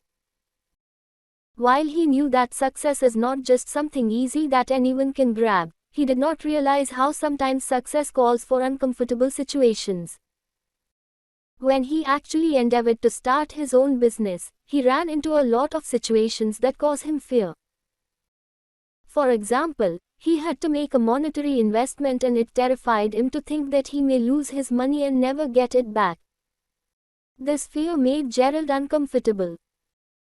Another thing he hated was having to conserve his money and cut expenses and luxuries he didn't need to devote more money to his startup. Living without the luxuries he was used to made him quite uncomfortable as well, so much so that he could not handle it. Instead of adapting to uncomfortable situations and embracing new things that made him feel scared, Gerald freaked out.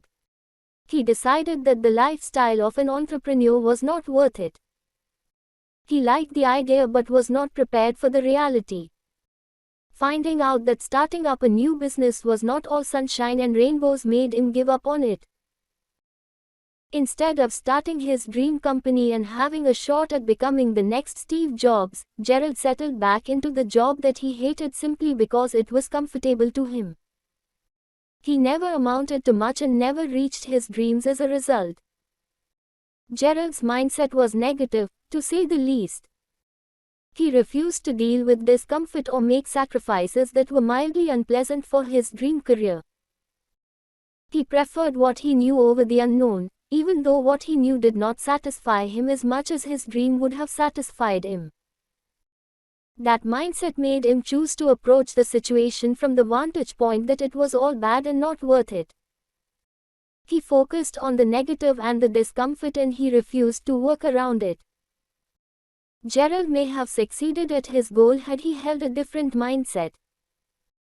But his collection of poor and inflexible mental habits caused him to approach problems incorrectly, which left him with no hope for success. He let himself fail by approaching problems in the wrong way and eventually giving up. Had he decided to become comfortable with discomfort, he never would have given up just because the going got tough at one point. He could have adjusted to the discomfort of making sacrifices and embracing unknown scary situations, which would have made him better able to found his business and become an entrepreneur.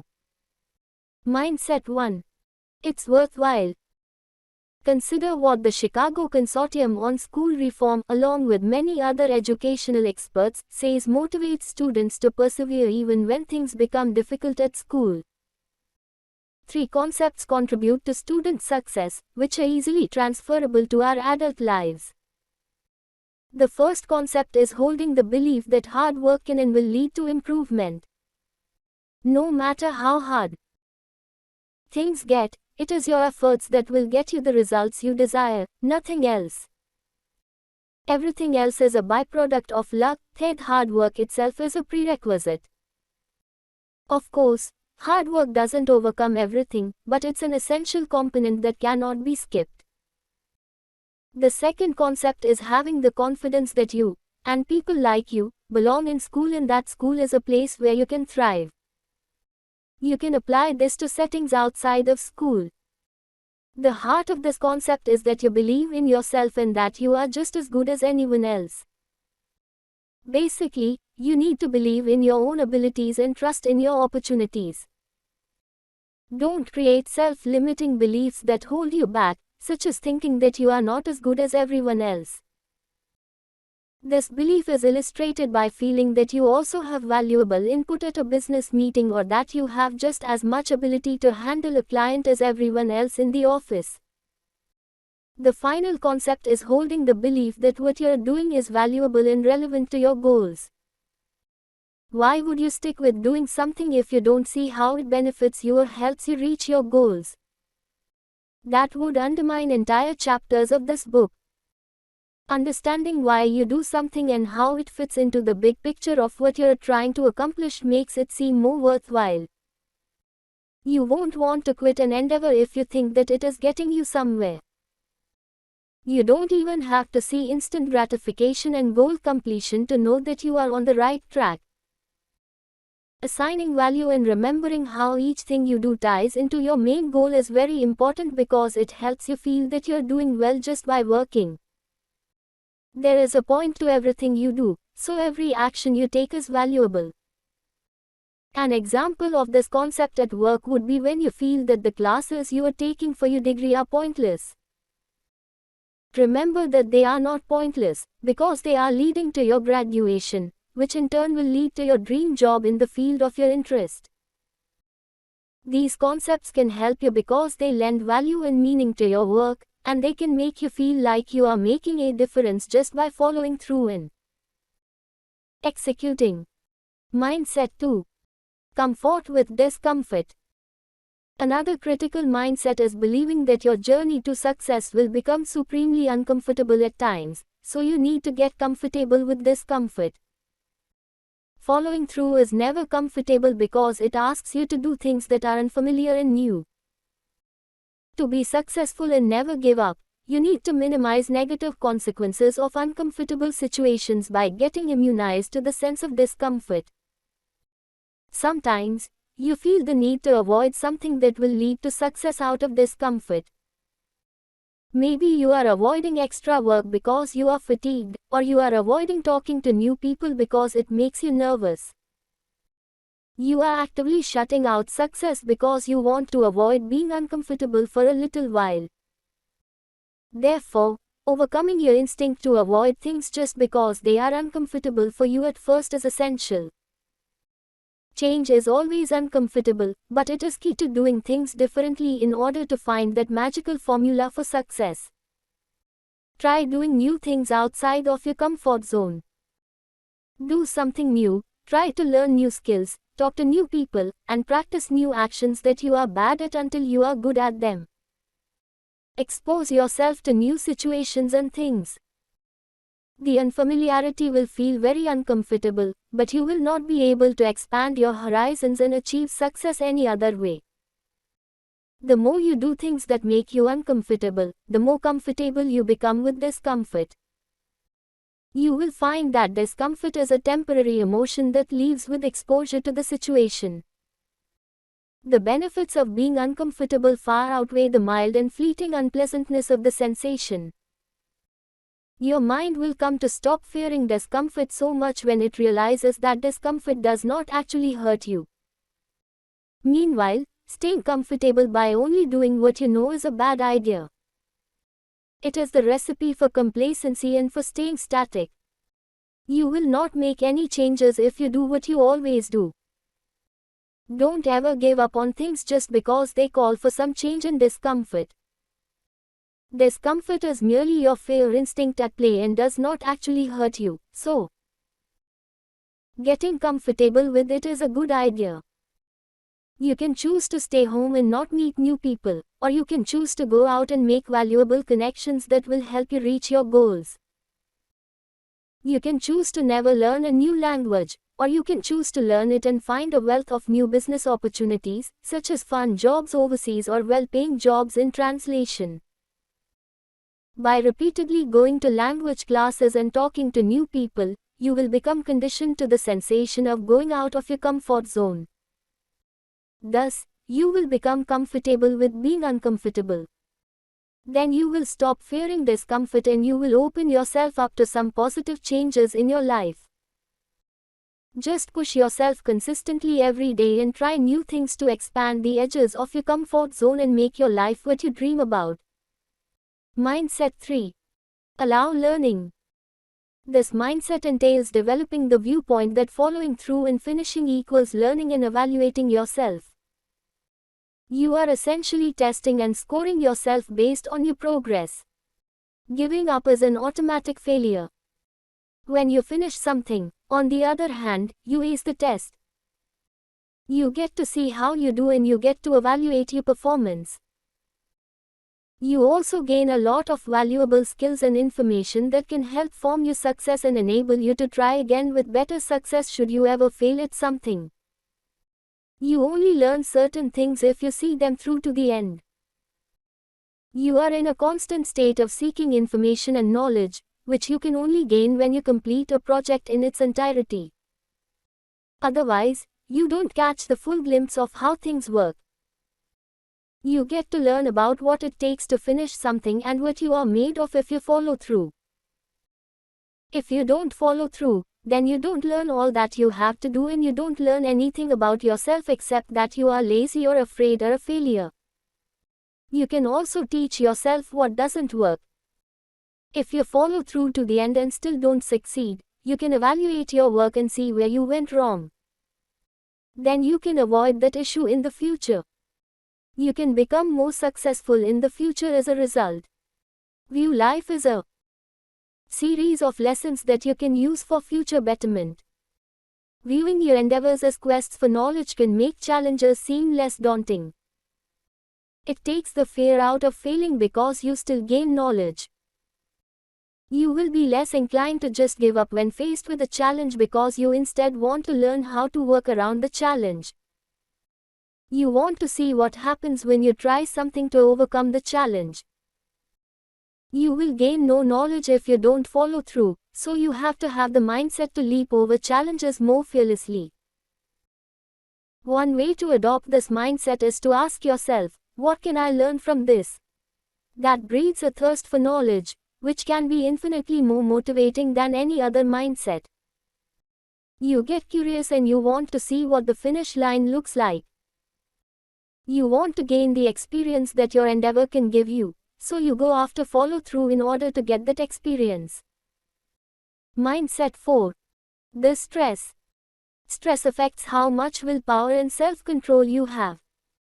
You may not be consciously aware, but think about how little you can get done if you're stressed out or anxious. Even more so if you're simply tired and fatigued. Your working spirit is more delicate than you might imagine, which is why it's important to protect it in the stress. An Australian study showed that students who were stressed because of their exams neglected healthy habits like maintaining a proper diet, getting enough sleep, and exercising. They also smoked more, consumed more caffeine, struggled with controlling their emotions, and paid less attention to household chores, self-care habits, commitments, and spending. It's easy to conclude the following. If you fail to take care of your mental health, your discipline and willpower quickly deteriorate. Prevent this situation by introducing stress-reducing habits in your life. Each day, spend at least 30 minutes doing relaxing activities. Meet with friends. Read a book. Listen to music. Meditate. Exercise. Cuddle. Take a walk in the woods. Whatever works for you to unwind and turn your brain off. It's important to relax when you can and overall be aware of your affect, the psychological term for the emotions you are feeling and overall temperament. Why? Because negative affect is among the most important triggers of self-control failure. For instance, depressed people desire specific things that bring immediate gratification and procrastinate or avoid any activity that involves effort. Emotional distress causes a behavioral shift toward immediate improvements in mood, and so people make poor decisions. This gets even worse when you realize that projection bias occurs every day without our conscious knowledge. Projection bias is when people falsely project their current feelings onto their future feelings. If you feel depressed, stressed, and tired, you imagine you'll feel that way next time you want to follow through and finish something. Of course, there's no correlation, but people routinely fail to see that there is no solid connection between these feelings. For example, people condemn junk food when they aren't hungry without realizing how much they want those delicious cookies once they are hungry. When you plan your diet, you are probably calm and in a mood to make drastic changes. You can also see projection bias as overenthusiasm, that your current feelings are how you will feel about something forever. Point being, don't underestimate the impact of stress on your ability to follow through. Takeaways. Following through is 100% mental, which means it's probably a good idea to talk about the mindsets you attempt to embody. Mindset 1. It's all worthwhile. If you feel that your hard work will get you somewhere, you belong and are as good as anyone else, and you feel impact toward your overall goals, execution is easier to stick with. Mindset 2. Become comfortable with discomfort. Everything you want to do will have elements of discomfort, unless you just want to watch television all day by yourself. Thus, becoming used to this feeling allows you to tackle what you want without fear. Mindset 3. Without following through, there is no learning. Only when you finish something can you evaluate yourself and correct your errors. Embody an information gathering mindset. Mindset 4. The detrimental power of stress and anxiety can't be overstated. Even being in a poor mood is dangerous to your productivity and follow through. Be aware and take proactive measures to modulate your stress levels.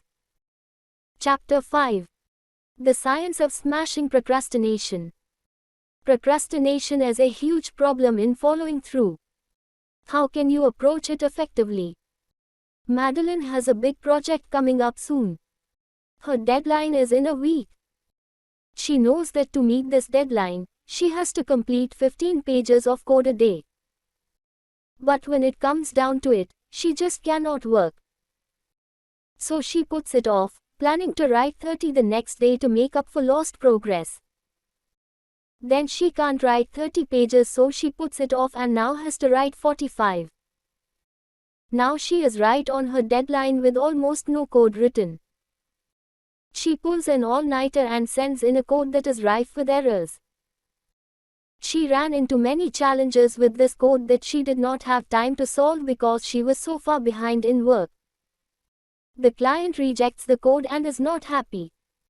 Madeline just earned a bad review and no repeat client. Michelle works on the same types of projects. Unlike Madeline, Michelle understands what her challenges may be. She breaks the work into small, manageable parts and writes what she can each day and gives herself rewards for every section she completes. Usually she is able to meet or exceed the 15 pages minimum quota that she has set for herself. At the end of the week, she compiles the code with no errors and sends it to her client. He is very happy to have a working code that runs well and he pays her well. She earns a 5-star review and the client is eager to hire her again for future projects. The difference between these two coders is that Michelle succeeded at her project by not procrastinating. She used a system called temptation bundling to ensure that she did not put off work. That gave her plenty of time to not only write code but to find and fix bugs. Madeline did not use this foresight, so she produced poor quality work. You can see how procrastination leads to intense stress, frustration, and sloppy work. We all know what procrastination is. But why is such a common issue in people trying to meet deadlines and get quality work done? There are some answers regarding this covered by behavioral psychology. The main component in this self-defeating habit is called time inconsistency. This is where humans value immediate and instant gratification over long-term rewards. Imagine that you have two selves, a present self and a future self. In this instance, they are completely different people with different desires that do not overlap. When you make goals, you are making plans for your future self. It is easy to plan for what is best for your future self. You can see what you need in the future and you want that, so you plan for it. Researchers have found that envisioning your ideal future reality is quite easy. However, only your present self can actually do anything. To make goals reality, your present self has to take action. Sadly, your present self wants rewards now. It does not want to wait to see the results in the future. So it wants to avoid having to do work for long-term goals, favoring instead tasks that reward you right now. For example, you want to get a big project done to make money, but you really need a nap. You are going to choose the nap over work because that's an immediate reward for your present self. Meanwhile, you are hurting your future self by napping instead of working. Your future self wants goals that pay out at some future date after work performed in the present. The present self wants rewards that pay out now, which in turn often hurt your chances to get your future self its long-term rewards. The best way to counteract time inconsistency is to move future long-term rewards into the present more effectively. That way, your present self sees the benefit and wants to stick to the long-term program. Waiting for a future reward is often not sufficient to motivate your present self because your present self does not want to wait. Temptation bundling. Temptation bundling is an excellent and efficient way to kill procrastination and increase productivity by combining present and future selves and their conflicting needs. This takes the above concept and introduces the means to reducing temptation to neglect your future self in the present moment.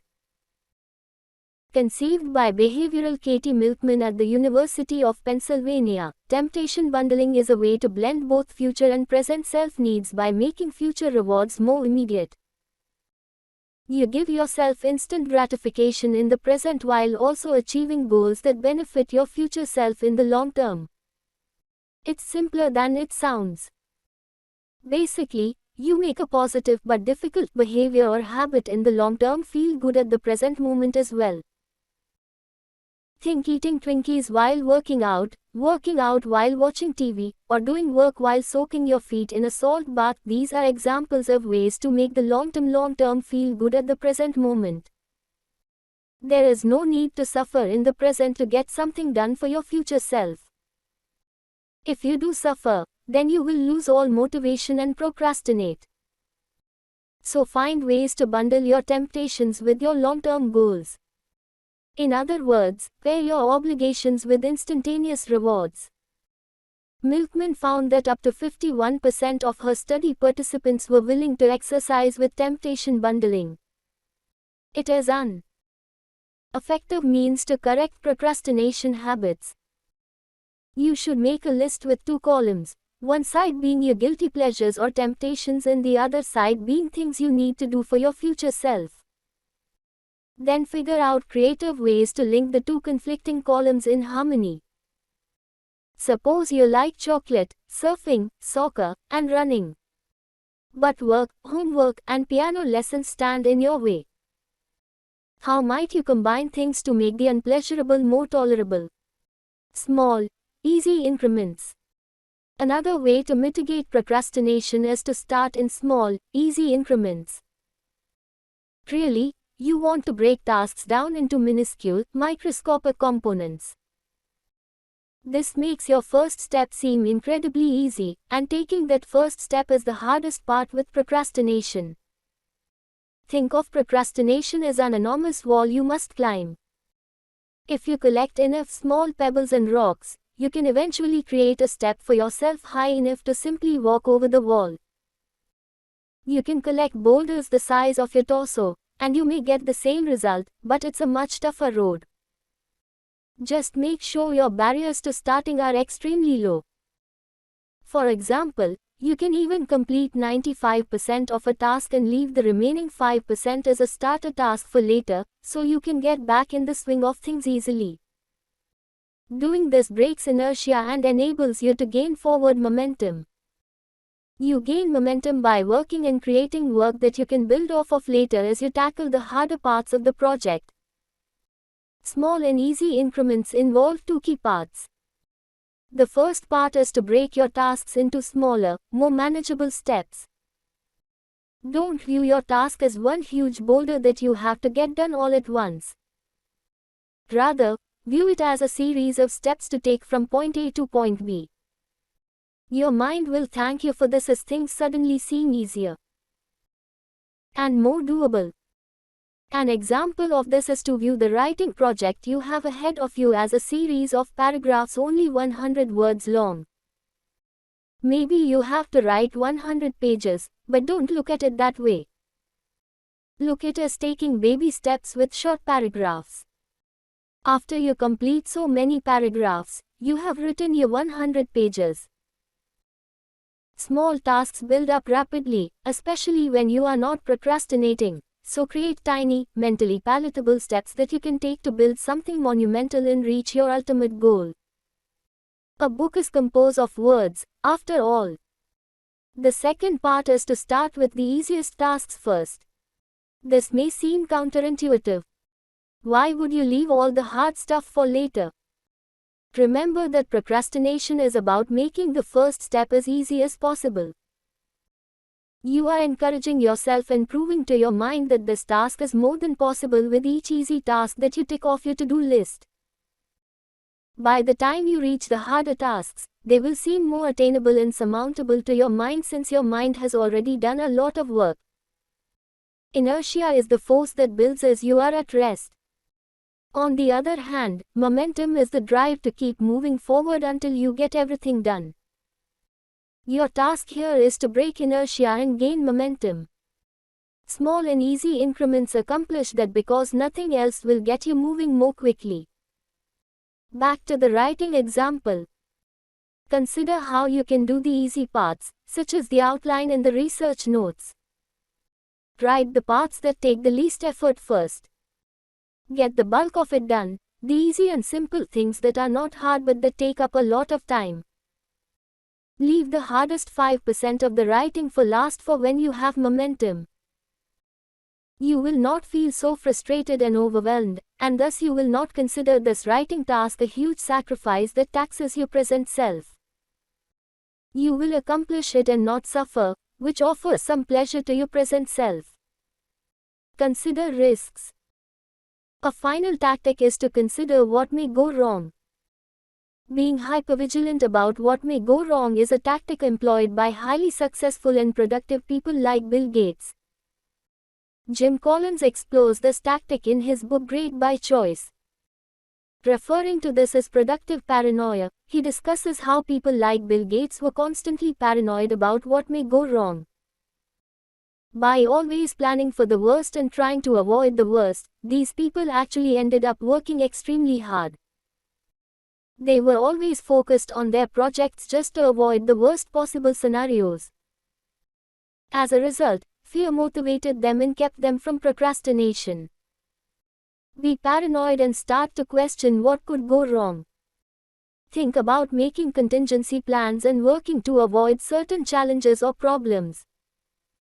Thinking about what can go wrong can serve to make you work to avoid things going wrong. As a result, you become more productive just because you are afraid and hypervigilant at the moment. Be sure to ask yourself how you might lose out if you delay taking action at this moment. The opportunity may go to someone more proactive. Your opportunity may even simply go away, since many things are time sensitive.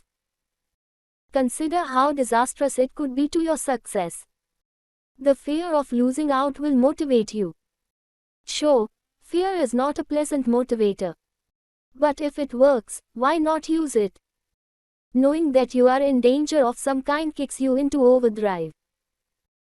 Procrastination comes from boredom, complacency, and safety, so stripping those feelings away can leave you paranoid and eager to avoid bad consequences. Of course, fear is not a fun motivator, so only use this tactic in small, safe doses. Doing it too much can really drain you and stress you out. As we all know, stress is damaging to your working spirit.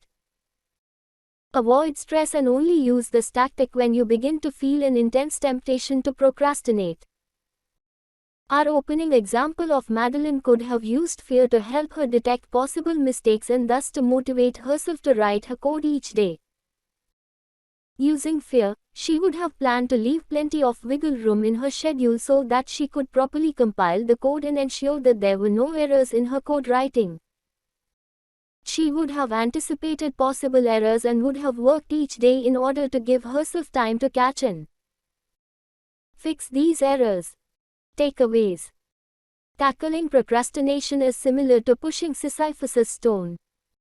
You can beat it back for a bit, but it's so natural that you will never be fully rid of it. The problem is typified by time inconsistency, where we comprise two selves that don't have overlapping desires. One wants gratification in the future and the other wants it right now.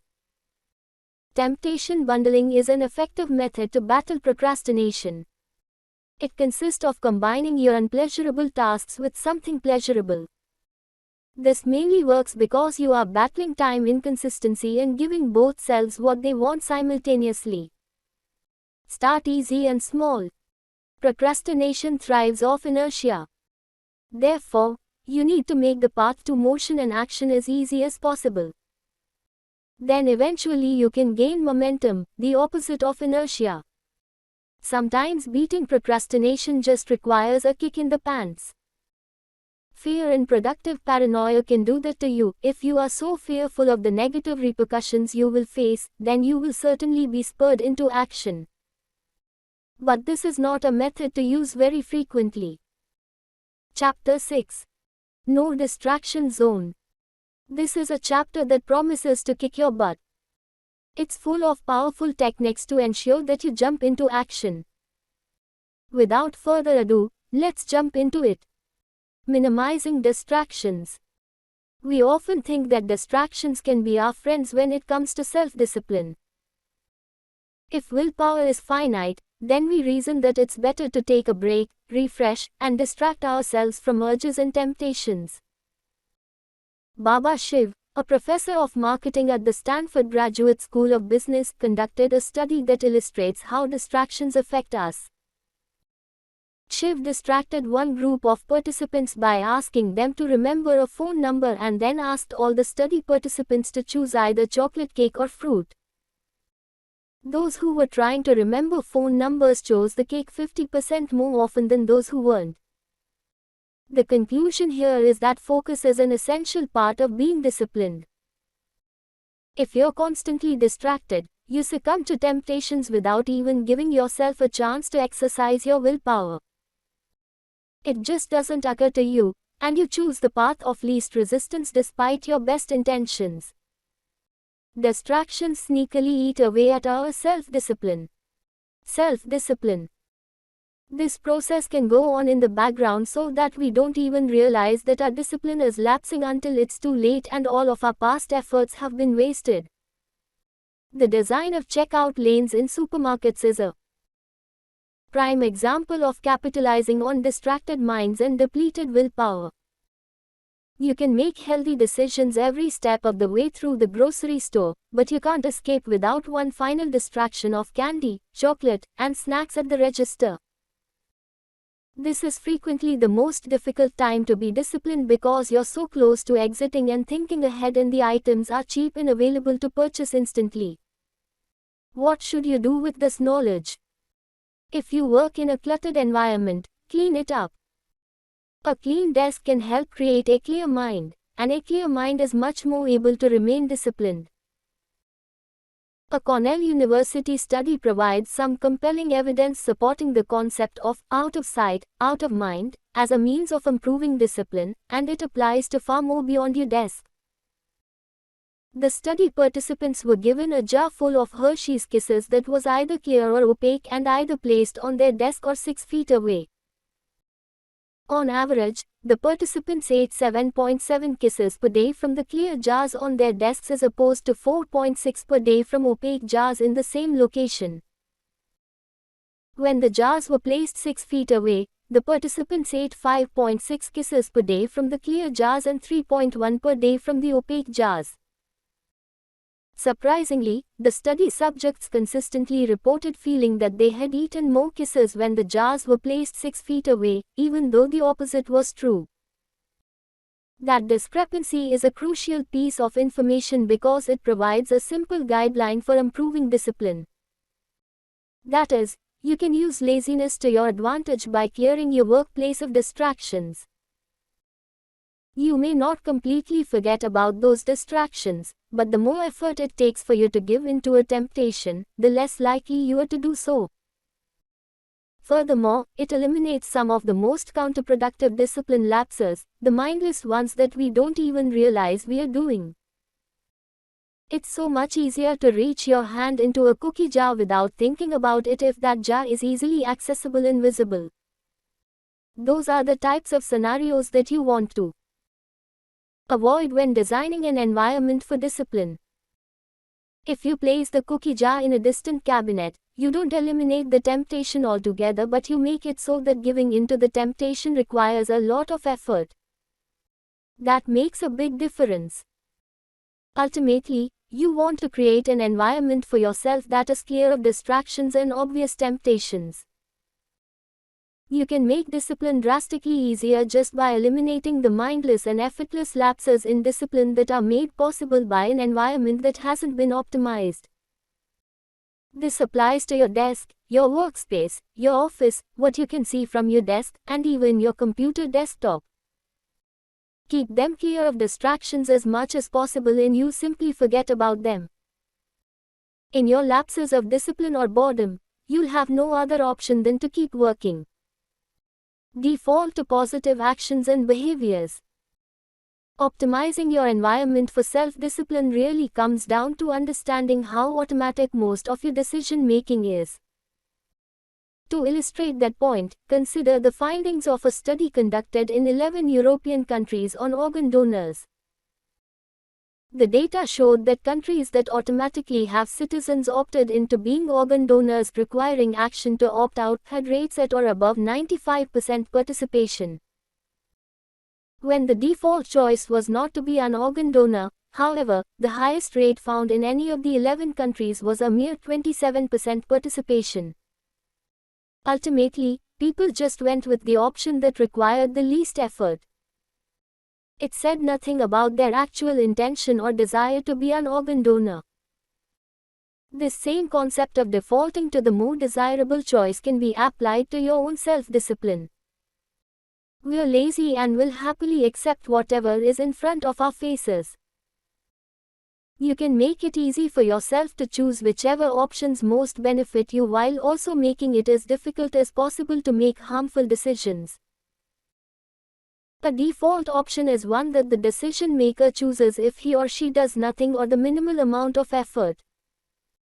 In other contexts, default options also include those that are normative or suggested. Countless experiments and observational studies have shown that making an option the default will increase the likelihood of it being chosen, which is known as the default effect. Making decisions requires energy, so we often choose the default option to conserve energy and avoid making decisions, especially when we aren't familiar with what it is we are making a decision about. Optimizing these default decisions is where the bulk of your efforts to make a more disciplined, conducive environment can take place. You might believe that you control the majority of your choices, but in reality, that isn't the case. Instead, a significant amount of your actions are just responses to your environment. If you're distracted by social media, for example, you might move the app icons to the back page of your phone so that you aren't constantly seeing them whenever you open your phone to do something else.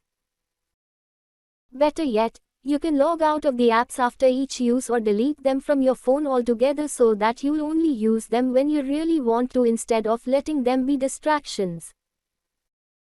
And if you are in the habit of mindlessly picking up your phone while working, you can simply start placing it face down and far enough away that you have to get up to reach it.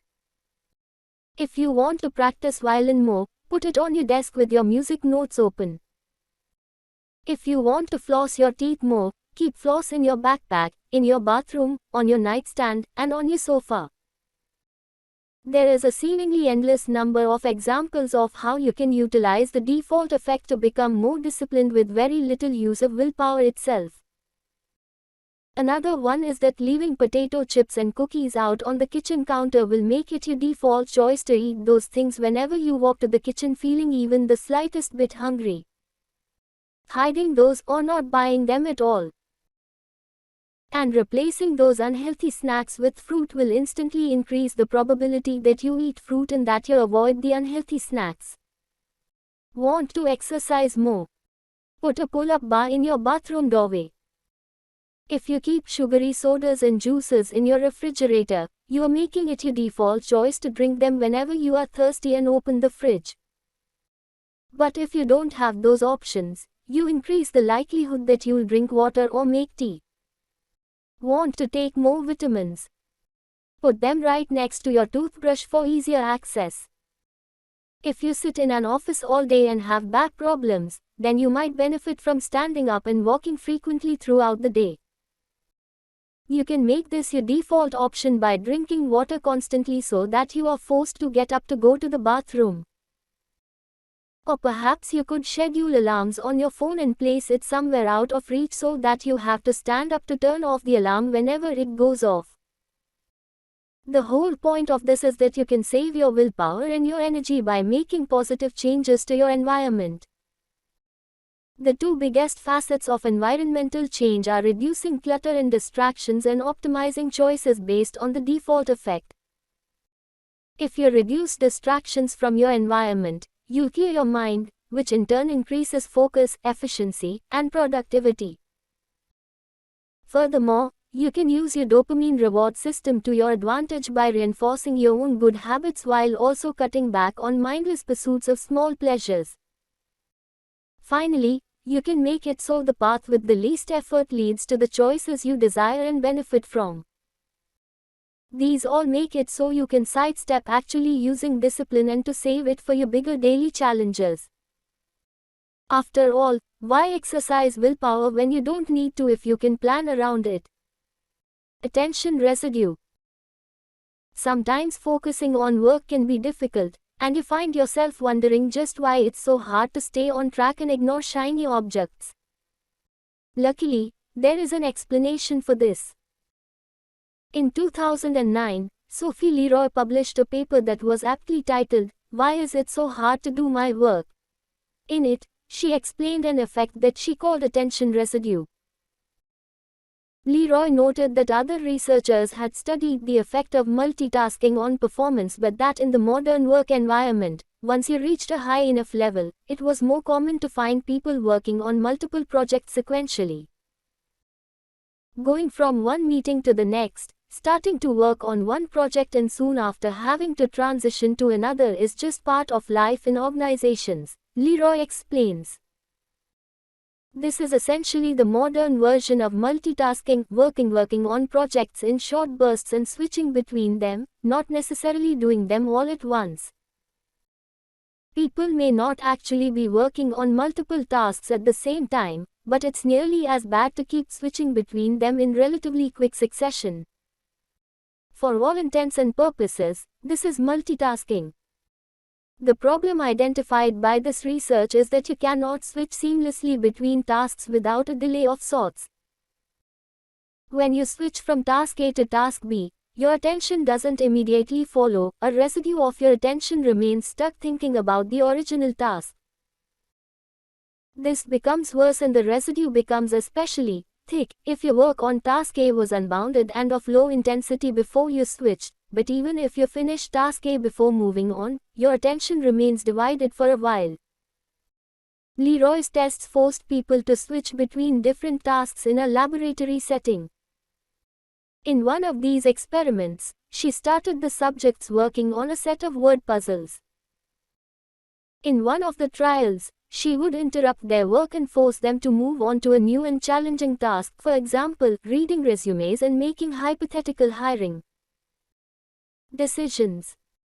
In other trials, she let the subjects finish the puzzles before giving them the next task. While the participants were switching between puzzling and hiring, Leroy would play a quick lexical decision game. This was so she could quantify the amount of leftover residue from the first task. The results were clear. People experiencing attention residue after switching tasks are likely to demonstrate poor performance on that next task, and the more intense the residue, the worse the performance. This doesn't seem too far of a stretch when you think about it. We've all experienced that frantic moment when we're doing too many things at once and suddenly find ourselves unable to do any at all. How can you concentrate on any task if you keep switching back and forth between two or more different things? You'll likely be stuck simply trying to make sense of everything and organize it so you can understand it. It will only force you to waste time trying to catch up to where you were instead of pushing forward. You'll take one step forward but 2 steps back each time you try. Even worse news is presented by a Stanford researcher, Clifford Nass, who examined the work pattern of people who multitask. The researchers split their subjects into 2 groups. Those who regularly do a lot of media multitasking and those who don't. In one experiment, the groups were shown sets of 2 red rectangles alone or surrounded by 2, 4, or 6 blue rectangles. Each configuration was flashed twice, and the participants had to determine whether the 2 red rectangles in the second frame differed from the first. It sounds simple enough. Just ignore the blue rectangles and see if the red ones change. In fact, it was quite simple, and those who didn't often multitask had no trouble doing this. However, the high multitaskers performed terribly as they were constantly distracted by the irrelevant blue images. Because they couldn't ignore the images, the researchers thought that maybe they were better at storing and organizing information. Maybe they had better memories. But this was proven wrong by the second test. After being shown sequences of alphabetical letters, the high multitaskers also struggled to remember when a letter was making a repeat appearance. And again, the low multitaskers performed better overall. It was as simple as that. The low multitaskers did great, Offer said. The high multitaskers were doing worse and worse the further they went along because they kept seeing more letters and had difficulty keeping them sorted in their brains. Multitasking may seem to be the best of both worlds, but when you are in situations where there are multiple sources of information coming from the external world or emerging from memory, you cannot filter out what is irrelevant to your current goal.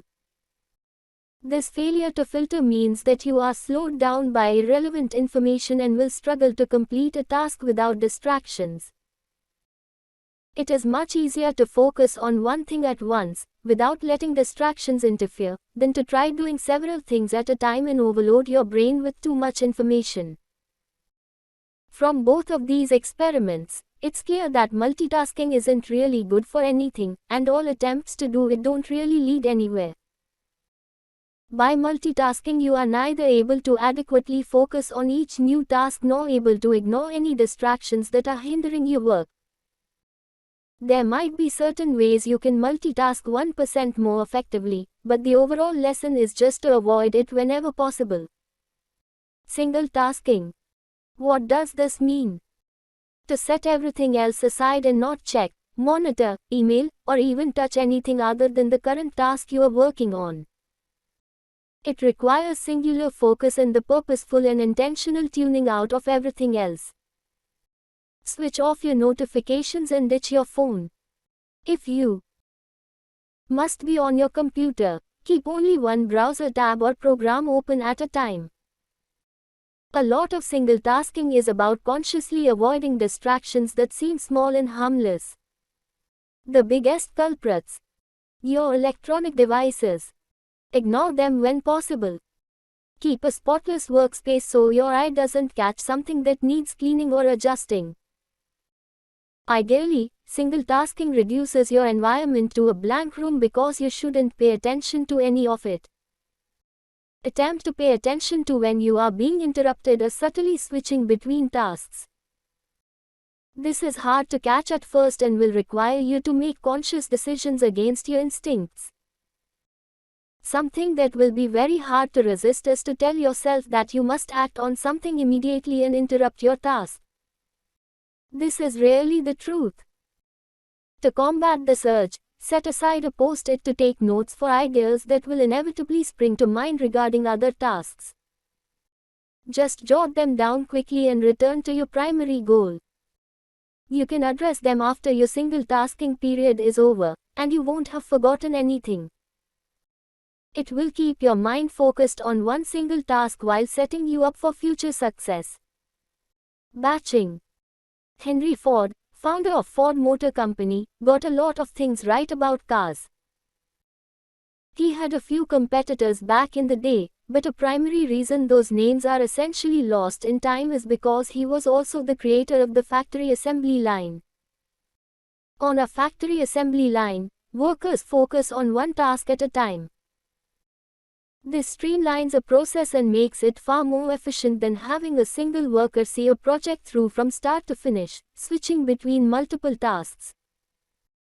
It allows workers to specialize and perfect their task, which cuts down on errors and makes troubleshooting far easier. Workers didn't have to do more thinking than was necessary for the task at hand. For Ford, this made his automobile production efficiency and output shoot through the roof and dominate his market. That, in essence, is what batching can do for you. Batching is when you group similar tasks together to complete them all at once.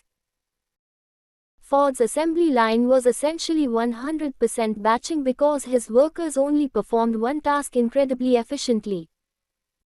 Let's take a common example we can all relate to: checking email. If you have any sort of online presence or job, you probably have a steady stream of emails trickling or gushing into your inbox every hour.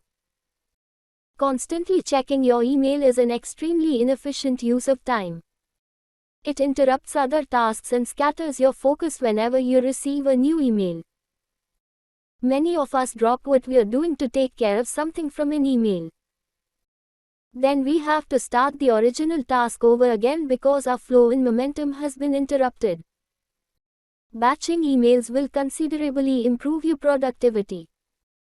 An example of this would be to only check your emails at the top of every 2 hours and purposely ignore or block your inbox notifications.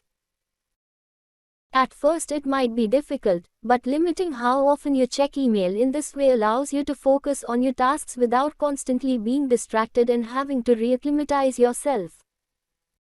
Perhaps more importantly, it teaches the lesson that saying no to some tasks is just as important as saying yes to the correct ones. Batching teaches the art of purposeful, deliberate ignorance so you can focus on other tasks. Switching from task to task is a large mental burden because you are essentially stopping and starting from zero numerous times throughout the day. It takes a lot of energy to switch from task to task, and there are usually a few wasted minutes just regaining your bearings and figuring out the status of the task you were working on.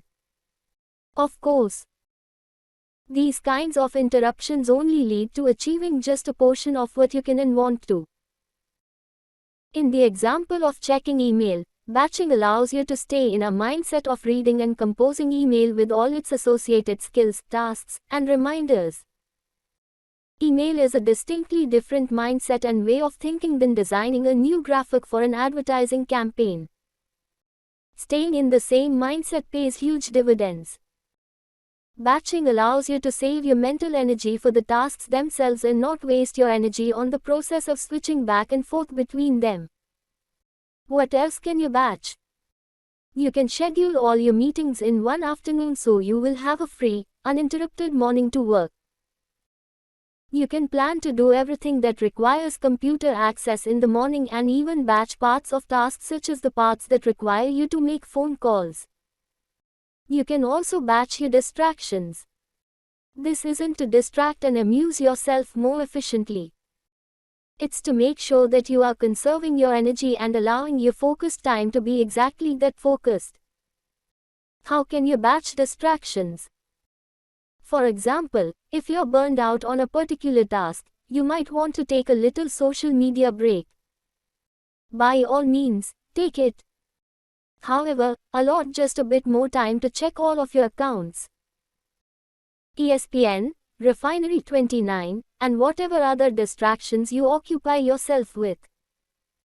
Grab a new cup of coffee, take a brisk walk around the office, and say hello to your neighbor.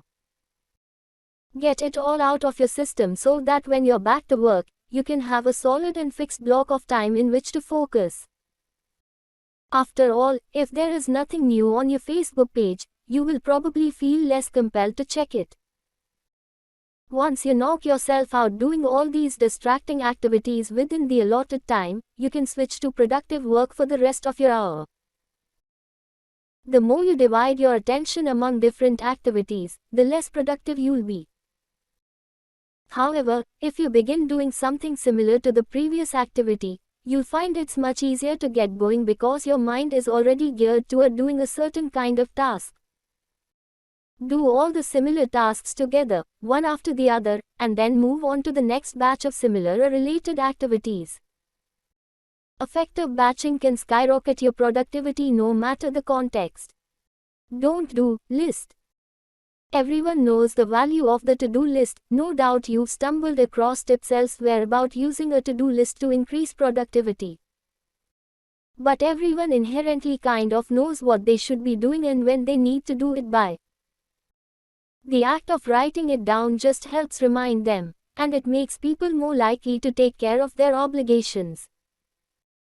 However, not everyone knows what they shouldn't be doing, what they should be avoiding, common ways of procrastinating, and distractions that masquerade as priorities.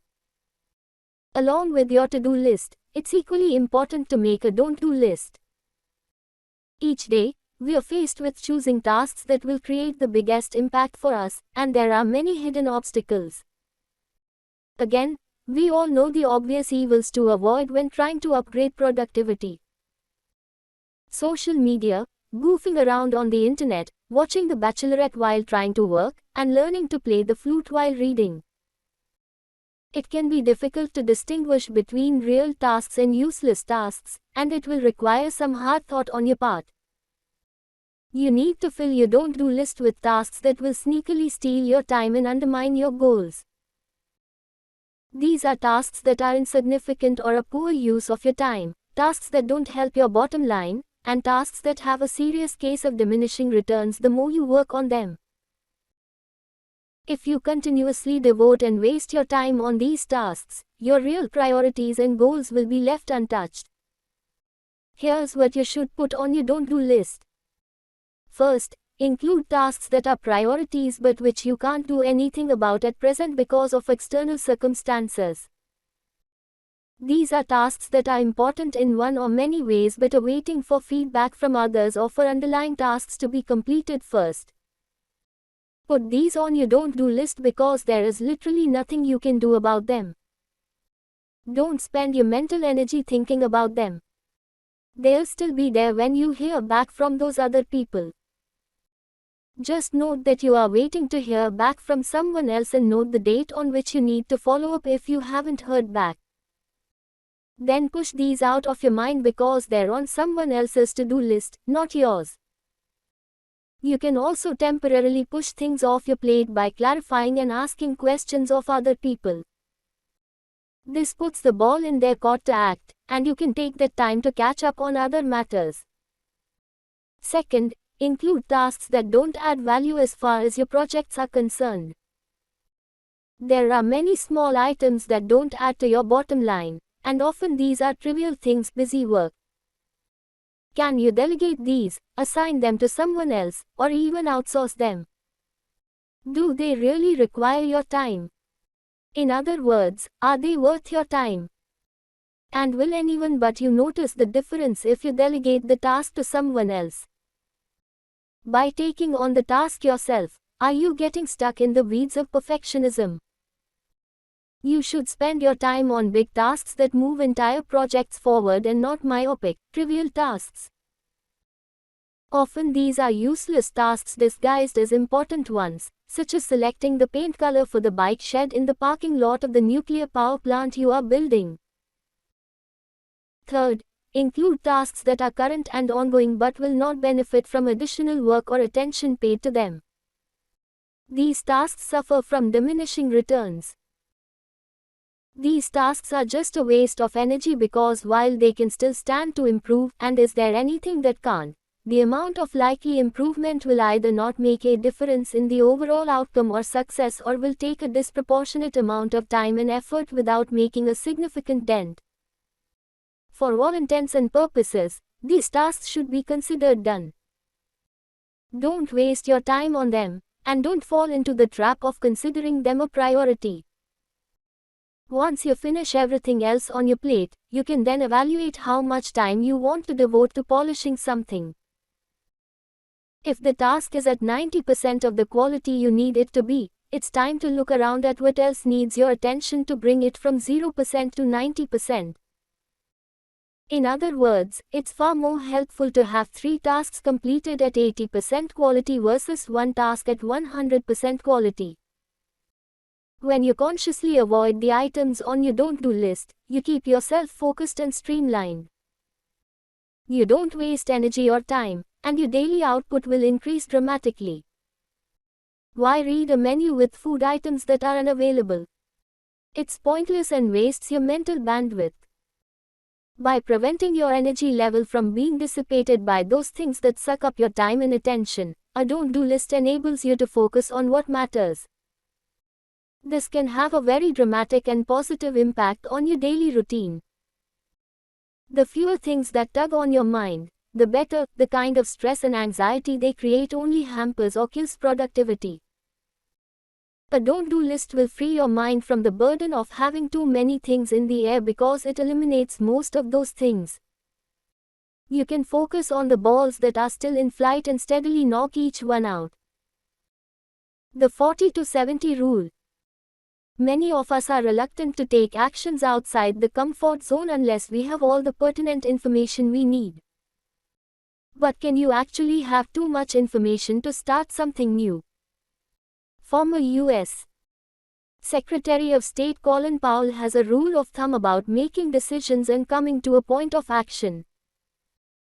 He says that any time you face a hard choice, you should have no less than 40% and no more than 70% of the information you need to make that decision.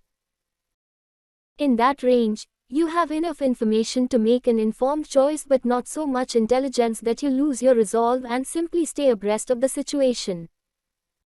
If you have less than 40% of the information you need, you are essentially shooting from the hip. You don't know quite enough to move forward and will probably make a lot of mistakes. Conversely, if you chase down more data until you get more than 70% of what you need, and it's unlikely that you'll truly need anything above this level, you could get overwhelmed and uncertain. The opportunity may have passed you by and someone else may have beaten you by starting already. But in that sweet spot between 40% and 70%, you have enough to go on and let your intuition guide your decisions. In the context of Colin Powell, this is where effective leaders are made. The ones who have instincts that point in the right direction are who will lead their organization to success. For our purposes of breaking out of the comfort zone, we can replace the word information with other motivators. 40 to 70% of experience, 40 to 70% reading or learning, 40 to 70% confidence, or 40 to 70% of planning. While we're completing the task, we'll also be doing analyzing and planning on the fly, so this range of certainty helps us tend toward action. When you try to achieve more than 70% information or confidence, experience, etc., your lack of speed can result in many negative consequences. It can also destroy your momentum or stem your interest, effectively meaning nothing's going to happen. There is a high likelihood of gaining nothing further from surpassing this threshold. For example, let's say you are opening up a cocktail bar, which involves buying a lot of different types of liquor. You can't expect to have absolutely all the liquor you will ever need ready when the doors are ready to open. But on the other hand, it doesn't make sense to commence operations without enough for customers to choose from. So you'd wait until you have at least 40% of available inventory. You've got momentum established. You figure if you could get more than half of what you need, you'll be in pretty good shape to open. You might not be able to make absolutely every drink in the bartender's guide, but you'll have enough on hand to cover the staple drinks with a couple of variations. If you have around 50 to 60% inventory, you're probably ready. When the remaining inventory arrives, you'll already be in action and can just incorporate that new inventory into your offerings. If you waited until you had 70% or more inventory, you could find yourself stuck in neutral for longer than you wanted to be. This way of thinking leads to more action than not. Waiting until you have 40% of what you need to make a move isn't a sedentary stay inside your comfort zone. You are actively planning what you need to do to get out, which is just fine as long as it's not over-planning. Making the execution before you're 100% or even halfway ready to do so is the kind of gutsy move that shakes you out of the indifference of your comfort zone in a hurry. Do nothing. Burnout is a very real risk, especially in today's modern age where to get ahead, it seems that everyone has a full-time job as well as a side career that is aimed toward making money. We seek to intentionally pack our days full of activities, professional and social, as a means of squeezing the last drop of enjoyment out of our lives. Ironically, this quickly becomes counterproductive because very few people have a battery that can function like that. As for what that means for your brain, any shred of fatigue will affect your clarity of thought. That part should be clear from our own lives. We function better on 8 hours of sleep versus 3 hours of sleep. However, what's less obvious is that disconnecting from everything and doing nothing at all can actually be a path to greater creativity and insight. There's a reason that when we are zoning out at the gym or in the shower, we seem to have a disproportionate number of epiphanies. Thought is inherently fatiguing and taxing on the mind and is characterized by the brain emitting beta waves. Relaxation and a lack of attention, on the other hand, is characterized by the brain emitting alpha waves.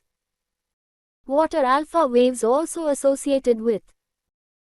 Studies by Professor Flavio Froelich, among others, have shown that alpha waves are associated with enhanced memory, creative thinking, and overall increased happiness.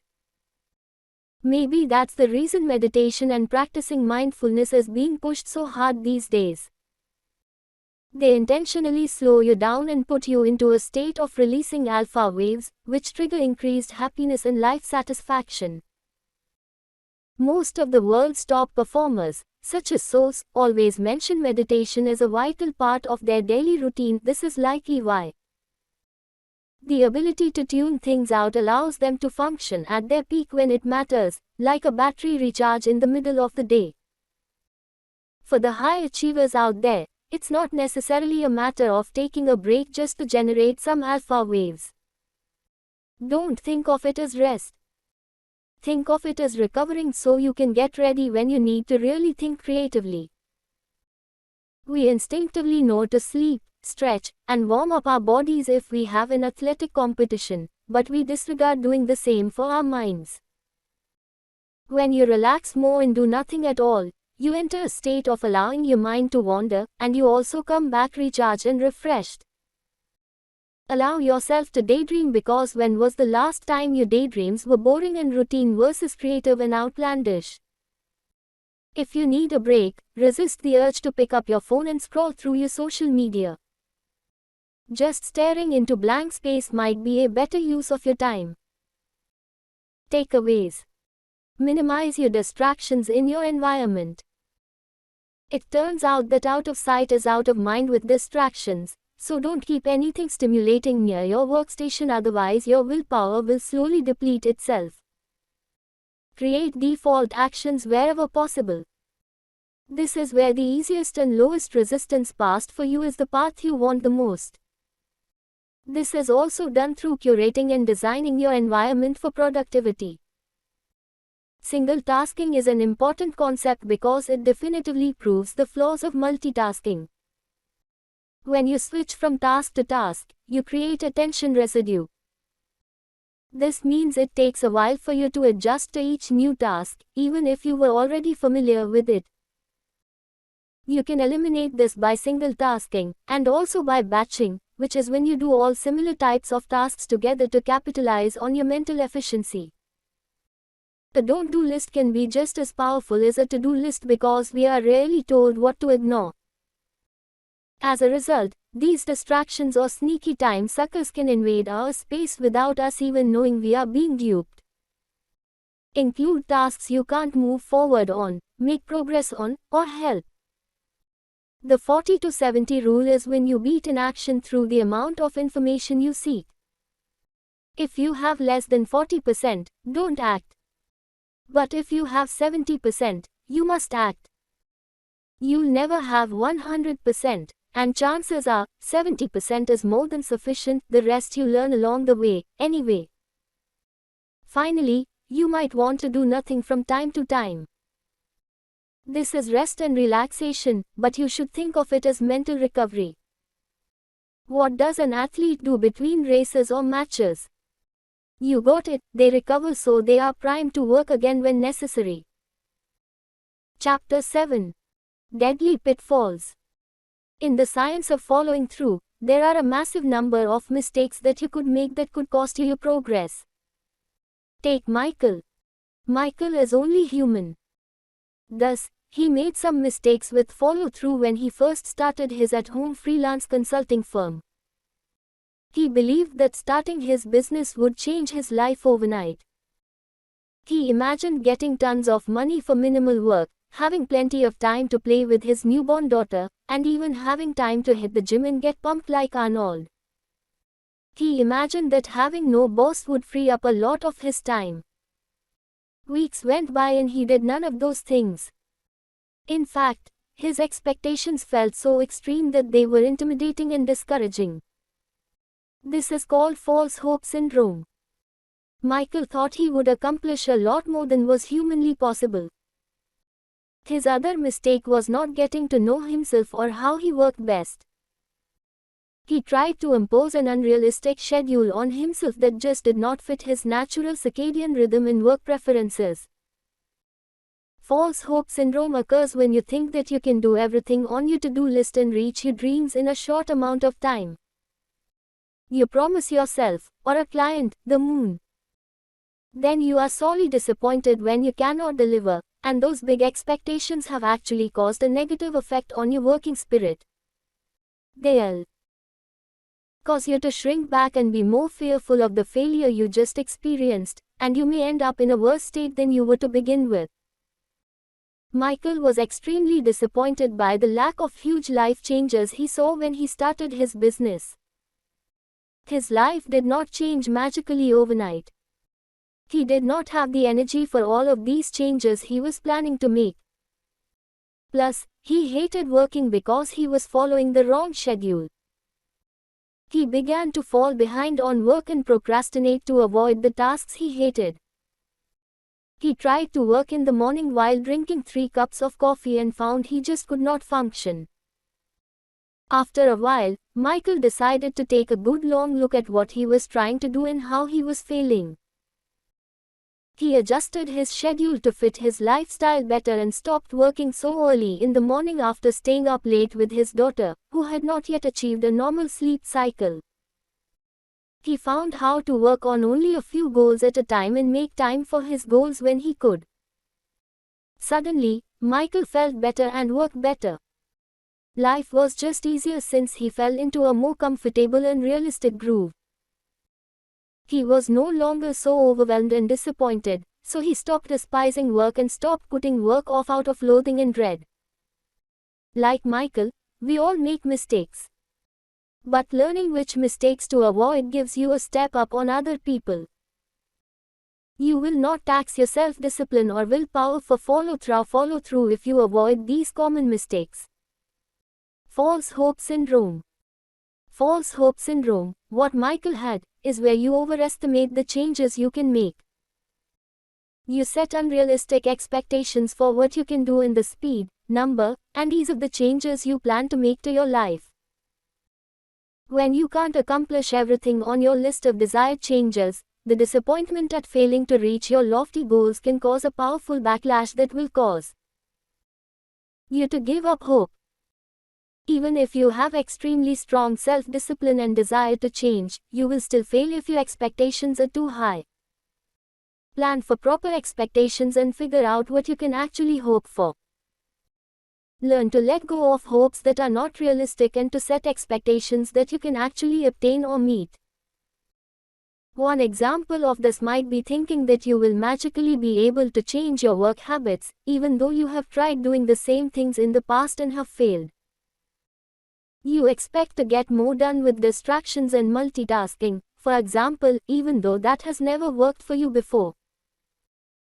Changing your approach and not believing that you can initiate too much self-change is essential to being successful because it prevents you from falling into old habits and disappointing yourself. False hope is about controlling your expectations. When you can have realistic hopes, you can actually achieve, which leads to confidence, competence, and skill. Anything else is just setting yourself up for heartbreak and failure, which tends to not be productive. Don't shoot too high, but don't shoot too low. Otherwise, you'll grow bored and unengaged. Just remember that your goals can be entirely different from your expectations. Overthinking. Another mistake is overthinking. Overthinking is a silent killer of joy, hope, and reason. It kills your positivity and desire to carry on. Overthinking makes you inevitably fixate on the negative because they are so easy to find, and your entire worldview eventually goes dark. Overthinking is so tempting because it mimics progress. After all, you are thinking about work and doing research to make the best decision. You think you are being proactive. But really, overthinking is silently hampering you, and this is another classic instance of mere motion versus actual action. You are considering too many options and doing too much research, which limits your ability to make an executive decision. You are wasting time doing research and forming plans for things that don't really matter instead of putting one foot in front of the other and eliminating your inertia. By overthinking, you freeze your ability to make decisions. Psychologist Barry Schwartz suggests that a paradox of choice is harmful because it leads to analysis paralysis. His studies reveal that having more choices actually causes people to develop anxiety and avoid making a choice in the long run. Having fewer present choices helps people narrow it down. Consider when you go to Walmart and you are faced with buying a new printer for your office. Standing before the wall of printers, all of which have great advertising and boast so many features, you find yourself overwhelmed and can't settle on a printer. You panic and buy the first one you see. Or you go home without buying one even though you needed it. You wasted so much time deliberating over printers and you ended up not even using the information you gained because you got overwhelmed. You can't decide because there is too much information overloading your brain in the process. This is a perfect illustration of how overthinking kills your ability to follow through and execute. So instead of overthinking, place an emphasis on action. Most actions are reversible. You can easily return a printer to Walmart. But you'll have gained no further information if you stay in the same place without moving. You can also limit the choices you give yourself and the criterion you use. Focus on the main things you need, and find the easiest choice that meets your needs. Don't fall down the rabbit hole of researching obsessively on Google or comparing thousands of brands to find the best one. Chances are, 90% of them do exactly what you want with little variance. So what are you really deliberating over? If you are tasked with buying the new office printer, determine 3 traits your office needs in a printer. Then go to Walmart and buy the cheapest one that meets all of those needs. Put blinders on such that nothing else matters. This is a classic example of limiting your information intake and being willfully ignorant. Overthinking can sneak in because we don't have clarity on what matters, so when you can articulate those, suddenly you can see clear choices. Worry. Worry is closely related to overthinking, and it is the third powerful mistake you might make in following through. Worrying is when you ruminate on problems, real or imagined. This takes you out of the present, which you have control over, and puts you into the future or past, which you have zero control over. Worrying steals your control and composure, but taking action and focusing on the present empowers you by letting you get things done now. Try to switch your mindset toward action and solutions rather than problems and mistakes. Furthermore, worrying makes you focus on things that may not even be real and that you cannot change, and you devote time and energy to these worries that you could be spending on work instead. It's a tall task to tell someone to worry less. But the truth is, worrying causes you to suffer twice, once during the worrying and again if the dreaded event actually occurs. And if it doesn't occur, you've just suffered for no reason at all. Worrying can also masquerade as productivity, but again, it is wasted motion. It's a lot of energy spent to get nowhere. Focus on what you can control and do something about. Focus on things that are real and have happened, not imaginary outcomes or scenarios that may never come to pass. Do what you can do at the moment, because that's all you can control. In doing so, carry a mindset of action and control rather than fear. Know thyself. The final major mistake many people make is failing to get to know themselves. Knowing yourself enables you to figure out how to work best and create the most beneficial environments for yourself. Not all people work the same way. One man might like a detailed schedule that lays out every part of his day, while another man needs breathing room and spontaneity. One woman may need a quiet environment where she can work alone, while another woman needs friends and a social work environment to thrive in. Like Michael found out, don't impose unrealistic or unsuitable schedules, ideals, or environments on yourself and expect to succeed. Find what is best for you and then implement that to thrive. You can only work best if you are in your best environment. Find what that environment is instead of forcing yourself to conform to something that does not suit you and instead makes you miserable and hinders your productivity. When you use your preferences and strengths to your advantage, you are more likely to follow through. This is because you are allowing yourself to work at your best, at your very peak. You're not fighting yourself and are instead working within your flow and accessing your strengths. You are not making yourself miserable by following someone else's formula for success. Stop judging yourself and others for being different. We are all different. Our productivity is very fragile and requires particular care to flourish. Treat yourself to what helps you thrive if you want to follow through. Figure out what times you work best during the day. Then work during those times. Don't let others judge you for not being functional before 8 a.m. or for working late into the night. Working at your best time will enable you to be more productive and follow through more easily because you are using your energy when you have the most of it. Don't try to work early in the morning if you are not a morning person because that will only lead you to failure. There is another component to getting to know yourself. Diagnosing why you are failing and fixing the underlying problem. It is diagnosing the cause and source of your lack of follow-through so that you can address it. Only when you determine the cause of your poor follow-through can you actually do something about it. Don't make the common mistake of attributing failure to the wrong cause, or you will never be able to address and correct the issue. Be Sherlock Holmes if you are having trouble with follow-through. Using the power of deduction, deduce what is wrong and why you are not being productive. Maybe you are reading another time management book when you should be keeping a calendar and not wasting time on books. Maybe you are trying to organize and label everything when really you just have too much stuff and need to get rid of some of it. Maybe you are discouraged so you procrastinate and thus keep failing and wondering why your discouragement is growing. Really consider how you feel when you don't follow through. Look at your feelings during the commencement stage of a project and see if you feel overwhelmed or put things off for too long to reasonably finish them. Why do you specifically give up? When you find the reason, you can figure out how to apply one of the rules or mindsets in this book to rectify the problem. Failure happens, and it's going to happen. It's not the end of the world.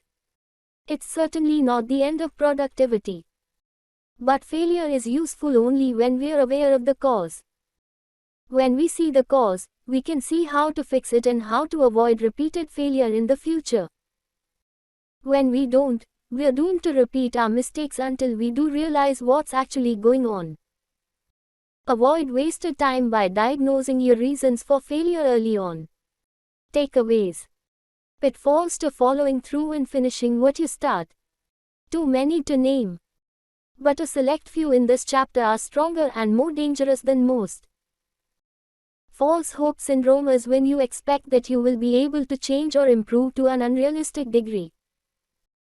When you inevitably fail to meet this mark, there is a very real backlash that results in you being even less motivated and disciplined than before you started. To beat this, set proper expectations based on your history and understand the difference between goals and expectations. Overthinking is sneaky because it feels like action and it even feels productive. But it's not. Overthinking is when you fixate and can't seem to take the first step toward action.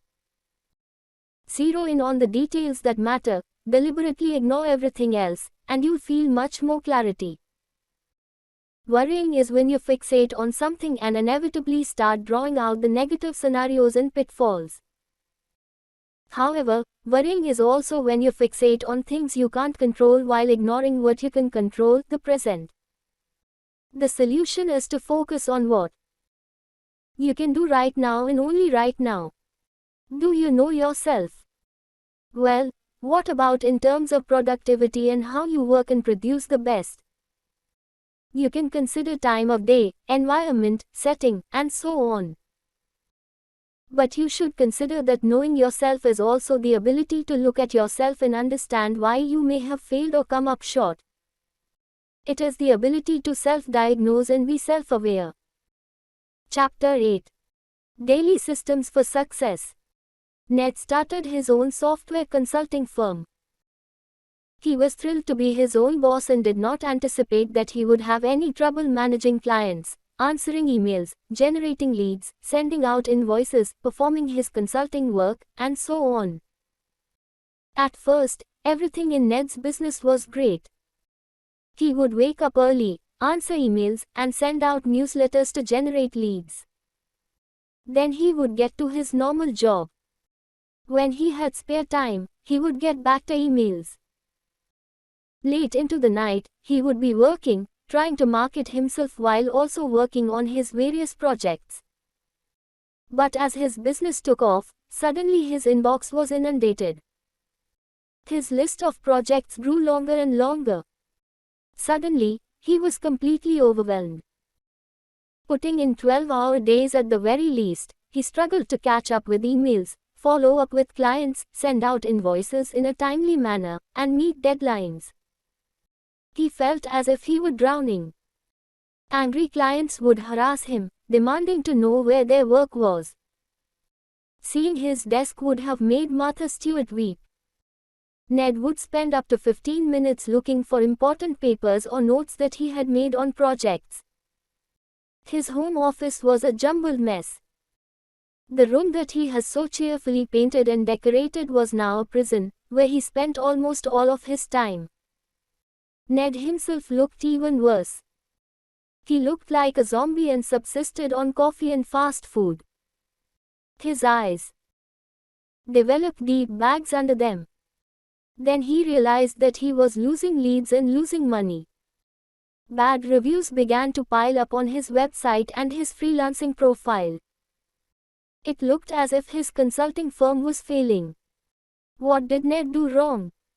He didn't use a system. He relied on himself to get everything done and did not implement a way to organize and streamline his work to make it easier.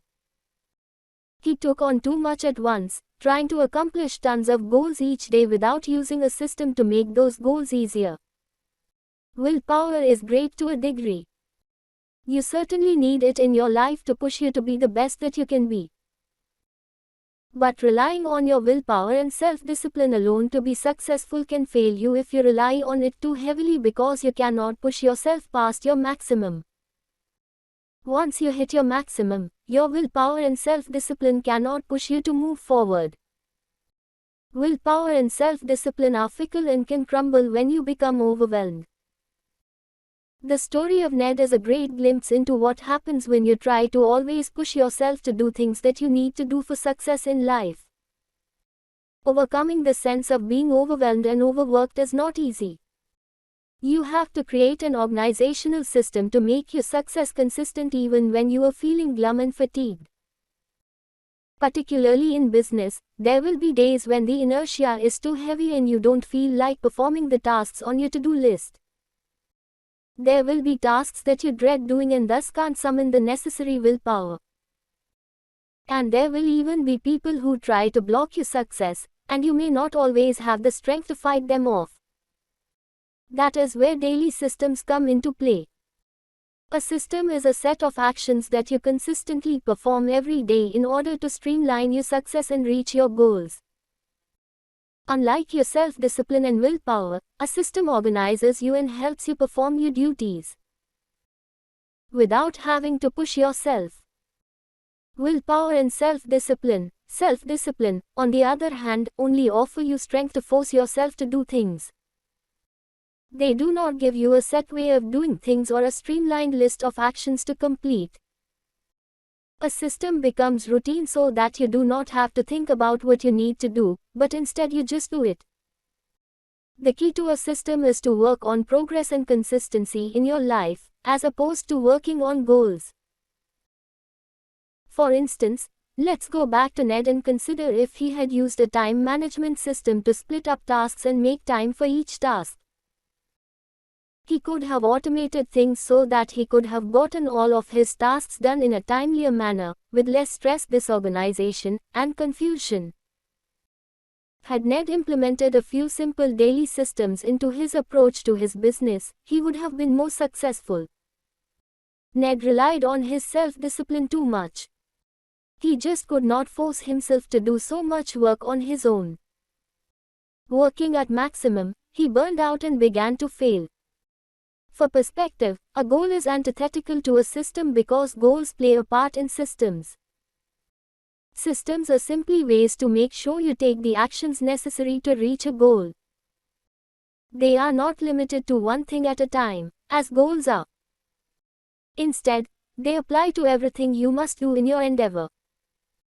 Once you complete one goal, you can move on to the next one easily by simply following your system. Systems will carry you through every single goal you set.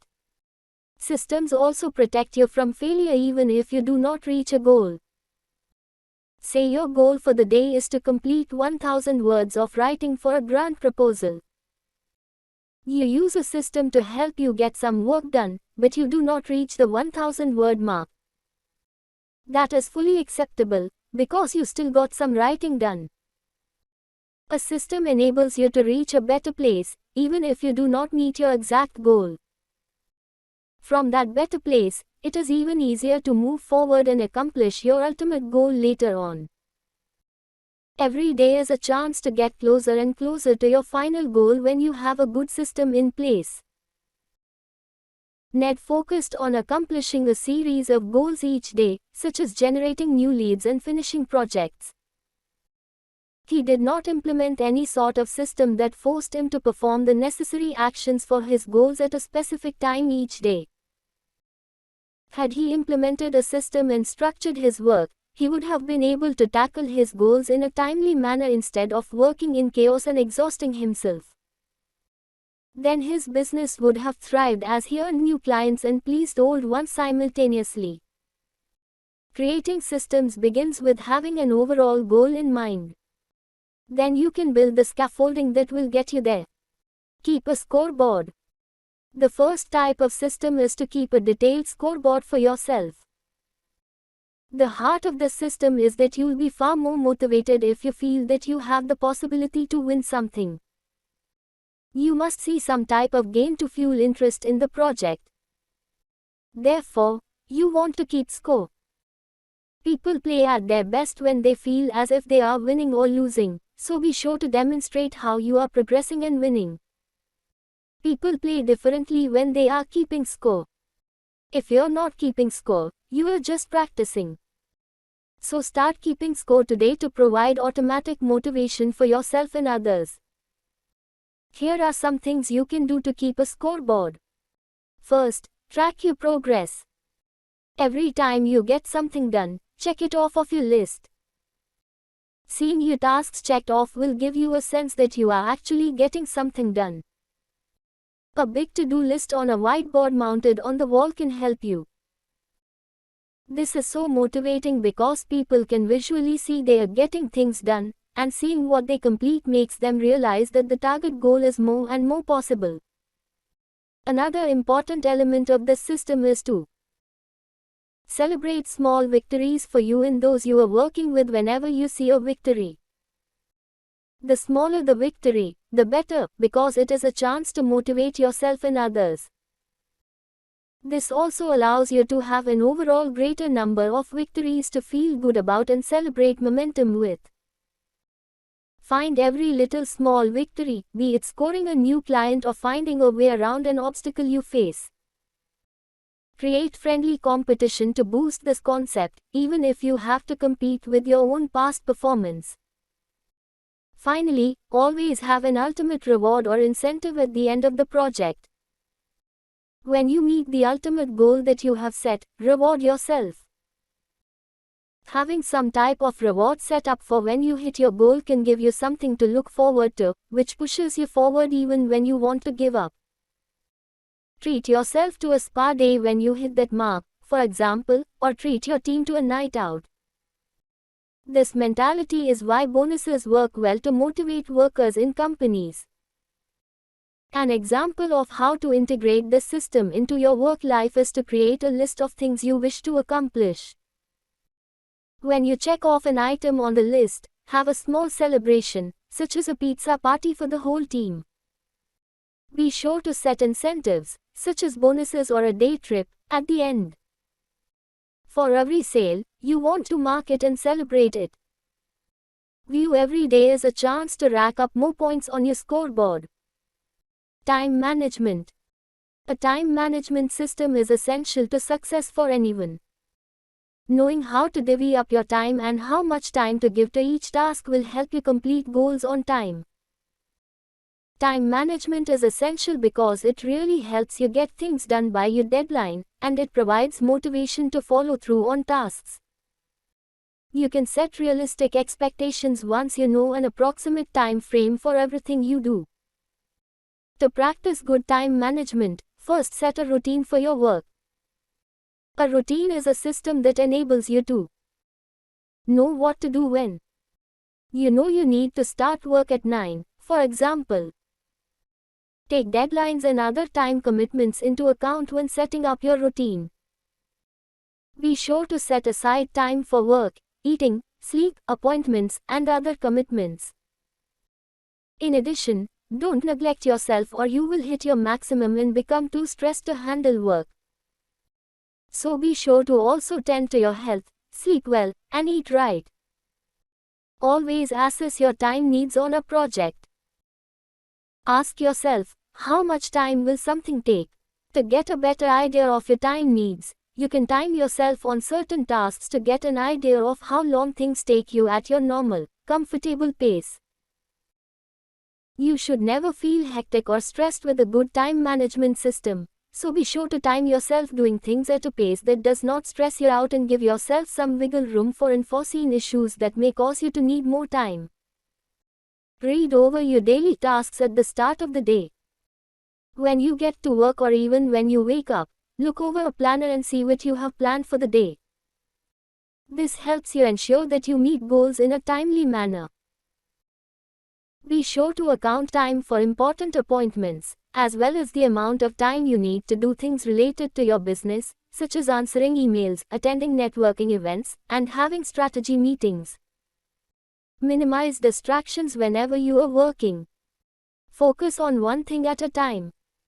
Multitasking and having distractions can drastically cut down on your productivity. Set a specific time to check emails. For example, instead of checking emails throughout the day and letting your inbox distract you from the task at hand. Also have a set time to focus on marketing or on networking. Lower your transaction costs. Transaction costs is an economic term for the cost you must expend to be in the market. Whenever you do something, you have some sort of cost associated with it. The cost may be monetary, such as an investment to start a business. Or it may be emotional, such as the apprehension of embarking on a new business opportunity without knowing if you will succeed or fail. Or it could even be physical, demanding your physical prowess and labor. These are simply the costs, or obstacles, you have to overcome to play the game. Build a system around manipulating these costs to your benefit. Cut out the costs that tax you and make the gains you want convenient and easy.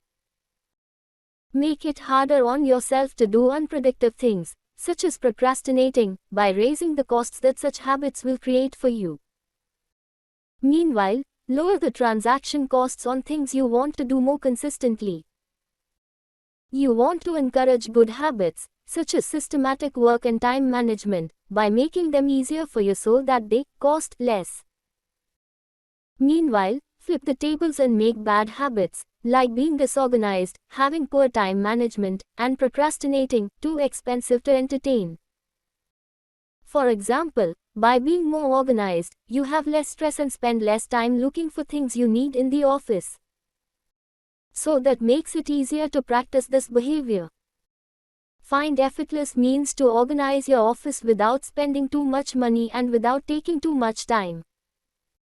Use a simple color coding system for papers and use boxes laying around the house to create paper bins that you label clearly with a Sharpie. This costs almost nothing, yet it saves you so much hassle as you work.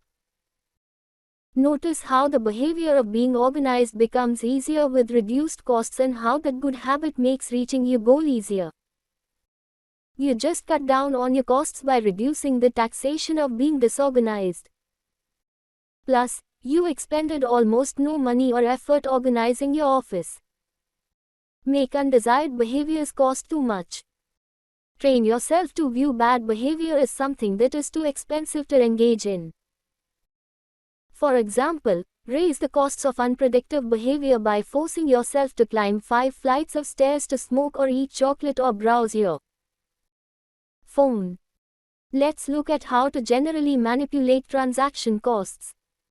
The first part of this is to make good habits cost nothing. The reward must be greater than the cost for a good behavior. This is the only way to motivate yourself to make positive changes. For example, you might make it easier to be organized by spending less money on an organizational system for the office, and you can make it so simple to find things in the office that it reduces stress at work. Make bad habits cost a lot. You won't want to engage in a bad habit if the costs outweigh the profit. A good example is to reduce unproductivity by making time that you spend not working lose you money. Consider how Ned could have reduced his transaction costs. The amount of work he put into his business became too much for him to handle alone, and he quickly hit his maximum, where he could not function anymore. By making work easier and being disorganized harder, he could have made his life and work much more efficient. He should have made his bad habits working 12-hour days too expensive for him to afford and his good habits organization practically effortless. Gather all information first. This system is about gathering everything you require for a project before you even start the project. Find the information that is critical to the project and try to complete your research phase all in one go. This system saves you the time of trying to gather resources while you are immersed in your project. You can focus on the project rather than on gathering resources and information. This removes the hurdles that halt momentum. You can use momentum to roll forward, making the project easier to perform as you are in the middle of it. Having to stop your work to find out information or find a supply can kill momentum. Momentum is when you work without stopping, letting each completed goal build on top of each other to make the next goal easier to complete.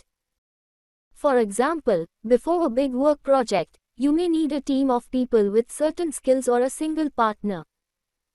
You may need some basic supplies or a specific software. Even consider the office supplies you will need, such as pens and paper, and have them at hand.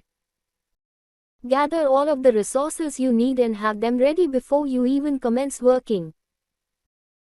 Also, list all of the information you will need before working, such as contact information for other workers in the deadline, so that you do not have to search for this information while you are busy.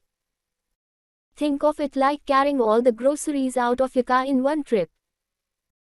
In Kerry Patterson's book Crucial Conversations, he suggests some of the information you must gather or assess before you embark on any project. Assign responsibility. Ask who is responsible for what. Assign a name to each task that must be completed.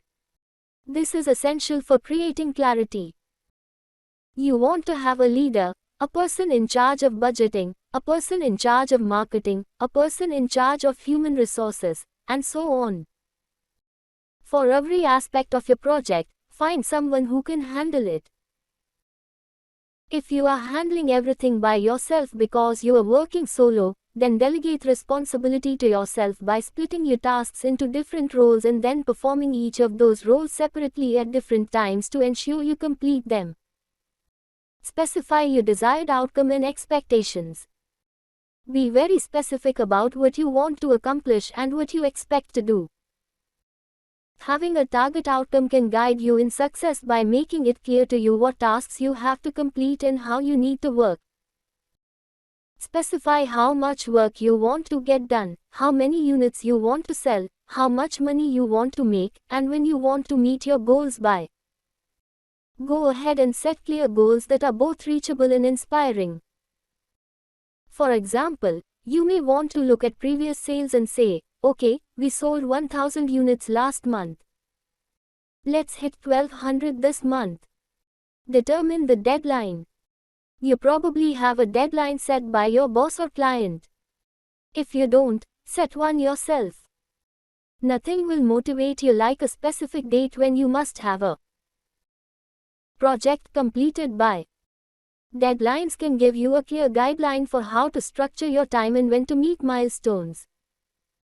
Make sure to set a realistic deadline. Do not promise someone the moon and then not be able to deliver. You want to set a deadline that gives you plenty of room to complete something by taking into account potential setbacks and challenges that cost you time. Have a follow-up plan.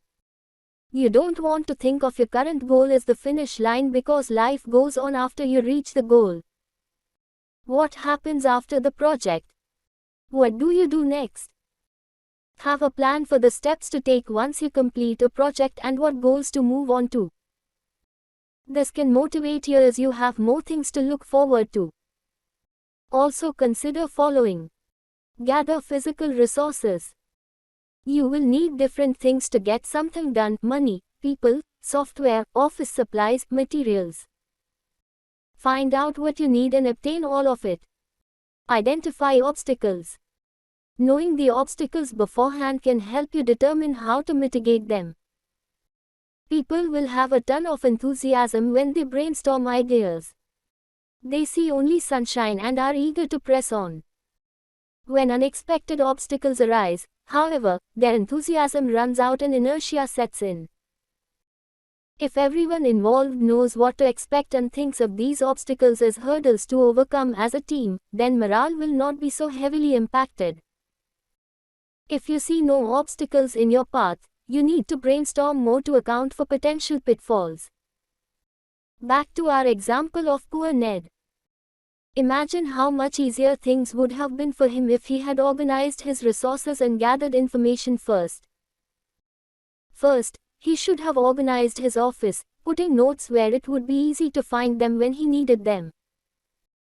Next, he should have found the software programs that would have let him automate emails, newsletters, quotes, and invoices, which would have lessened the workload he carried by himself. Finally, he should have anticipated the volume of work coming in so that he could have managed his time better and handled his workload more efficiently. He should have set deadlines and made sure to meet them.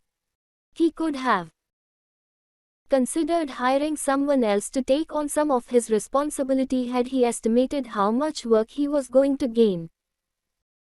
On top of that, he should have identified challenges and prepared for them, such as having too great of a workload. Then he could have mitigated these challenges with a bit of forethought.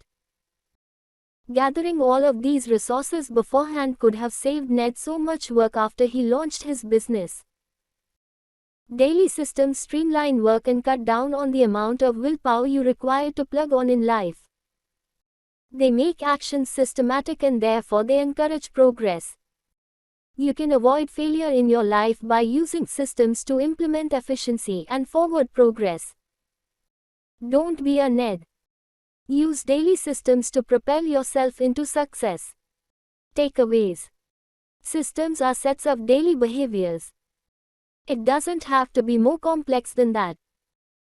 Systems stand in stark contrast to goals because goals are one-off accomplishments, while systems emphasize consistency and long-term success. Keep a scoreboard for everything large and trivial.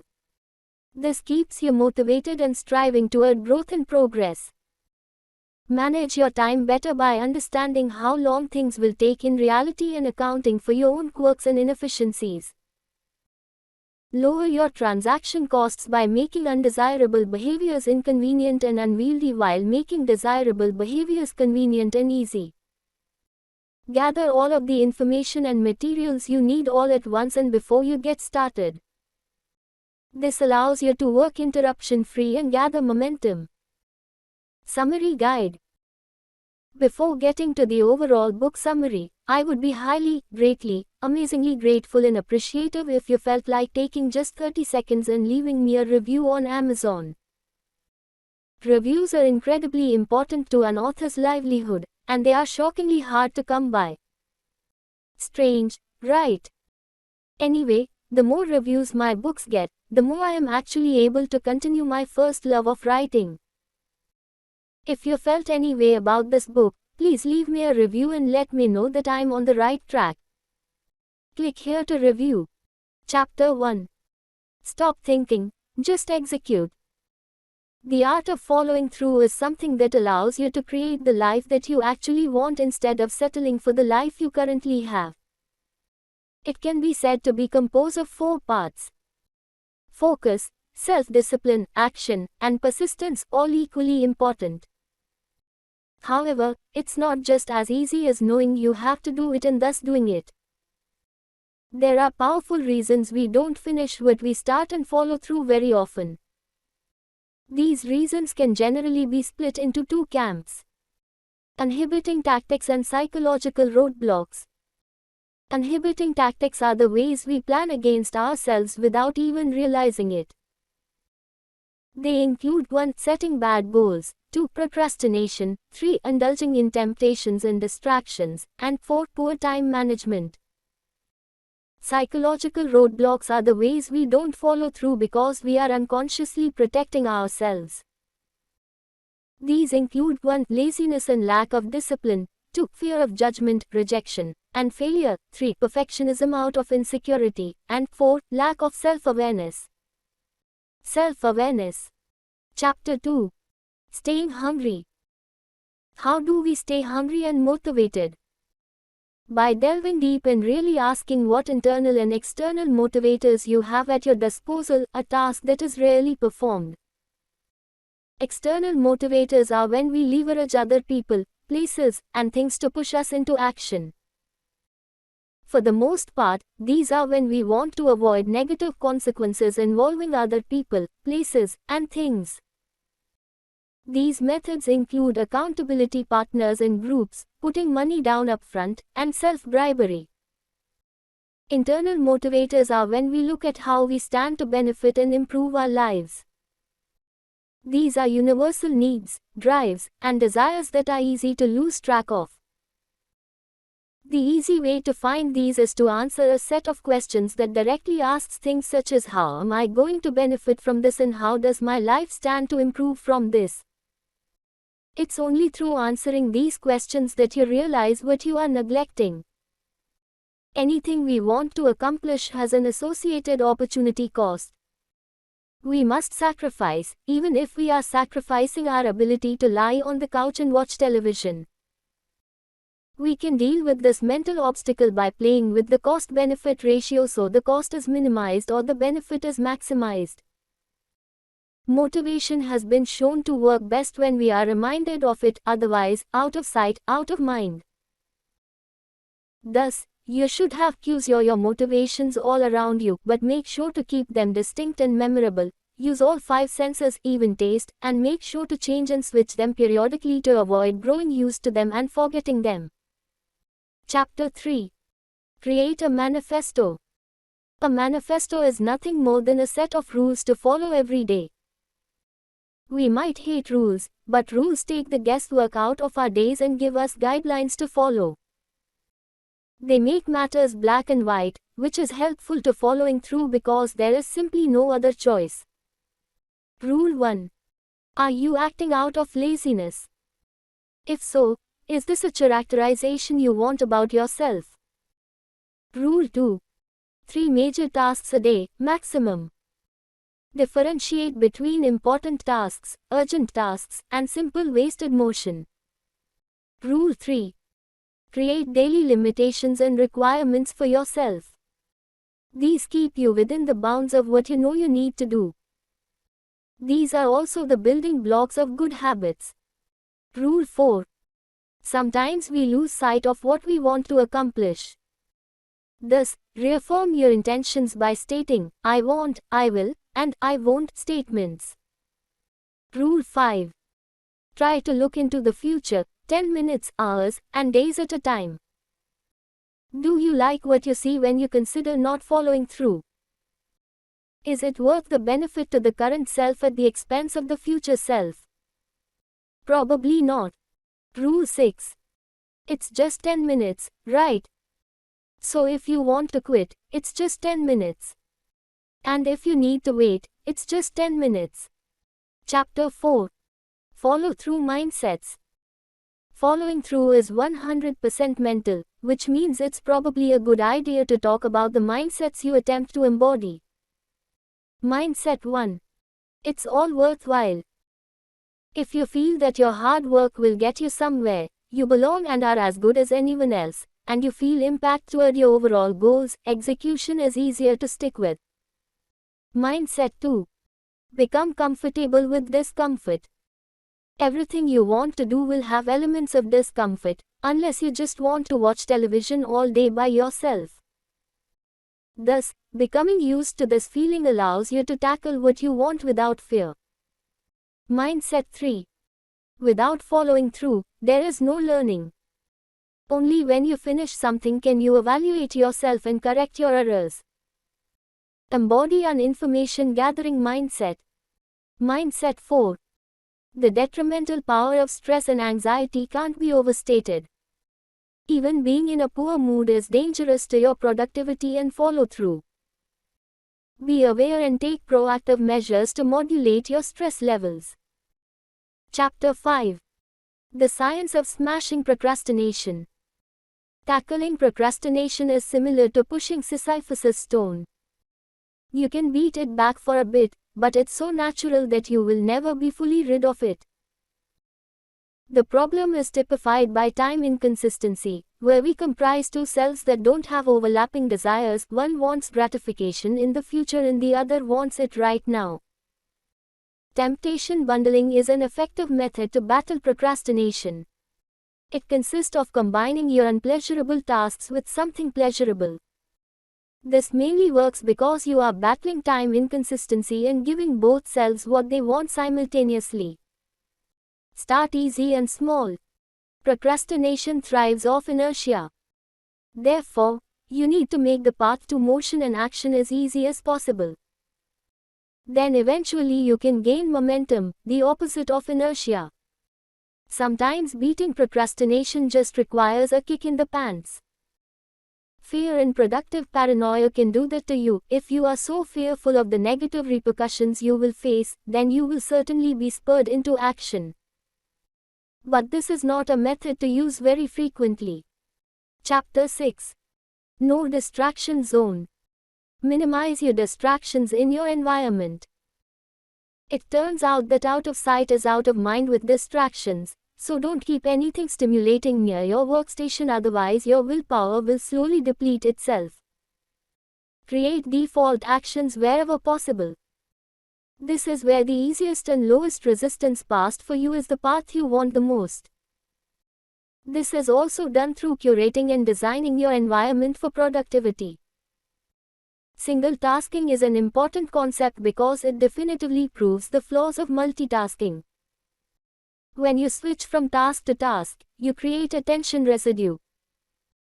This means it takes a while for you to adjust to each new task, even if you were already familiar with it.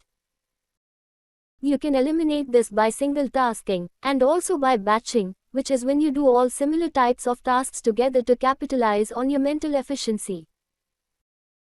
A don't-do list can be just as powerful as a to-do list because we are rarely told what to ignore. As a result, these distractions or sneaky time suckers can invade our space without us even knowing we are being duped. Include tasks you can't move forward on, make progress on, or help. The 40-70 rule is when you beat an action through the amount of information you seek. If you have less than 40%, don't act. But if you have 70%, you must act. You'll never have 100%, and chances are, 70% is more than sufficient, the rest you learn along the way, anyway. Finally, you might want to do nothing from time to time. This is rest and relaxation, but you should think of it as mental recovery. What does an athlete do between races or matches? You got it, they recover so they are primed to work again when necessary. Chapter 7. Deadly Pitfalls. Pitfalls to following through and finishing what you start. Too many to name. But a select few in this chapter are stronger and more dangerous than most. False hope syndrome is when you expect that you will be able to change or improve to an unrealistic degree. When you inevitably fail to meet this mark, there is a very real backlash that results in you being even less motivated and disciplined than before you started. To beat this, set proper expectations based on your history and understand the difference between goals and expectations. Overthinking is sneaky because it feels like action and it even feels productive. But it's not. Overthinking is when you fixate and can't seem to take the first step toward action. Zero in on the details that matter, deliberately ignore everything else, and you'll feel much more clarity. Worrying is when you fixate on something and inevitably start drawing out the negative scenarios and pitfalls. However, worrying is also when you fixate on things you can't control while ignoring what you can control, the present. The solution is to focus on what you can do right now and only right now. Do you know yourself? Well, what about in terms of productivity and how you work and produce the best? You can consider time of day, environment, setting, and so on. But you should consider that knowing yourself is also the ability to look at yourself and understand why you may have failed or come up short. It is the ability to self-diagnose and be self-aware. Chapter 8. Daily Systems for Success. Systems are sets of daily behaviors. It doesn't have to be more complex than that. Systems stand in stark contrast to goals because goals are one-off accomplishments, while systems emphasize consistency and long-term success. Keep a scoreboard for everything large and trivial. This keeps you motivated and striving toward growth and progress. Manage your time better by understanding how long things will take in reality and accounting for your own quirks and inefficiencies. Lower your transaction costs by making undesirable behaviors inconvenient and unwieldy while making desirable behaviors convenient and easy. Gather all of the information and materials you need all at once and before you get started. This allows you to work interruption-free and gather moment.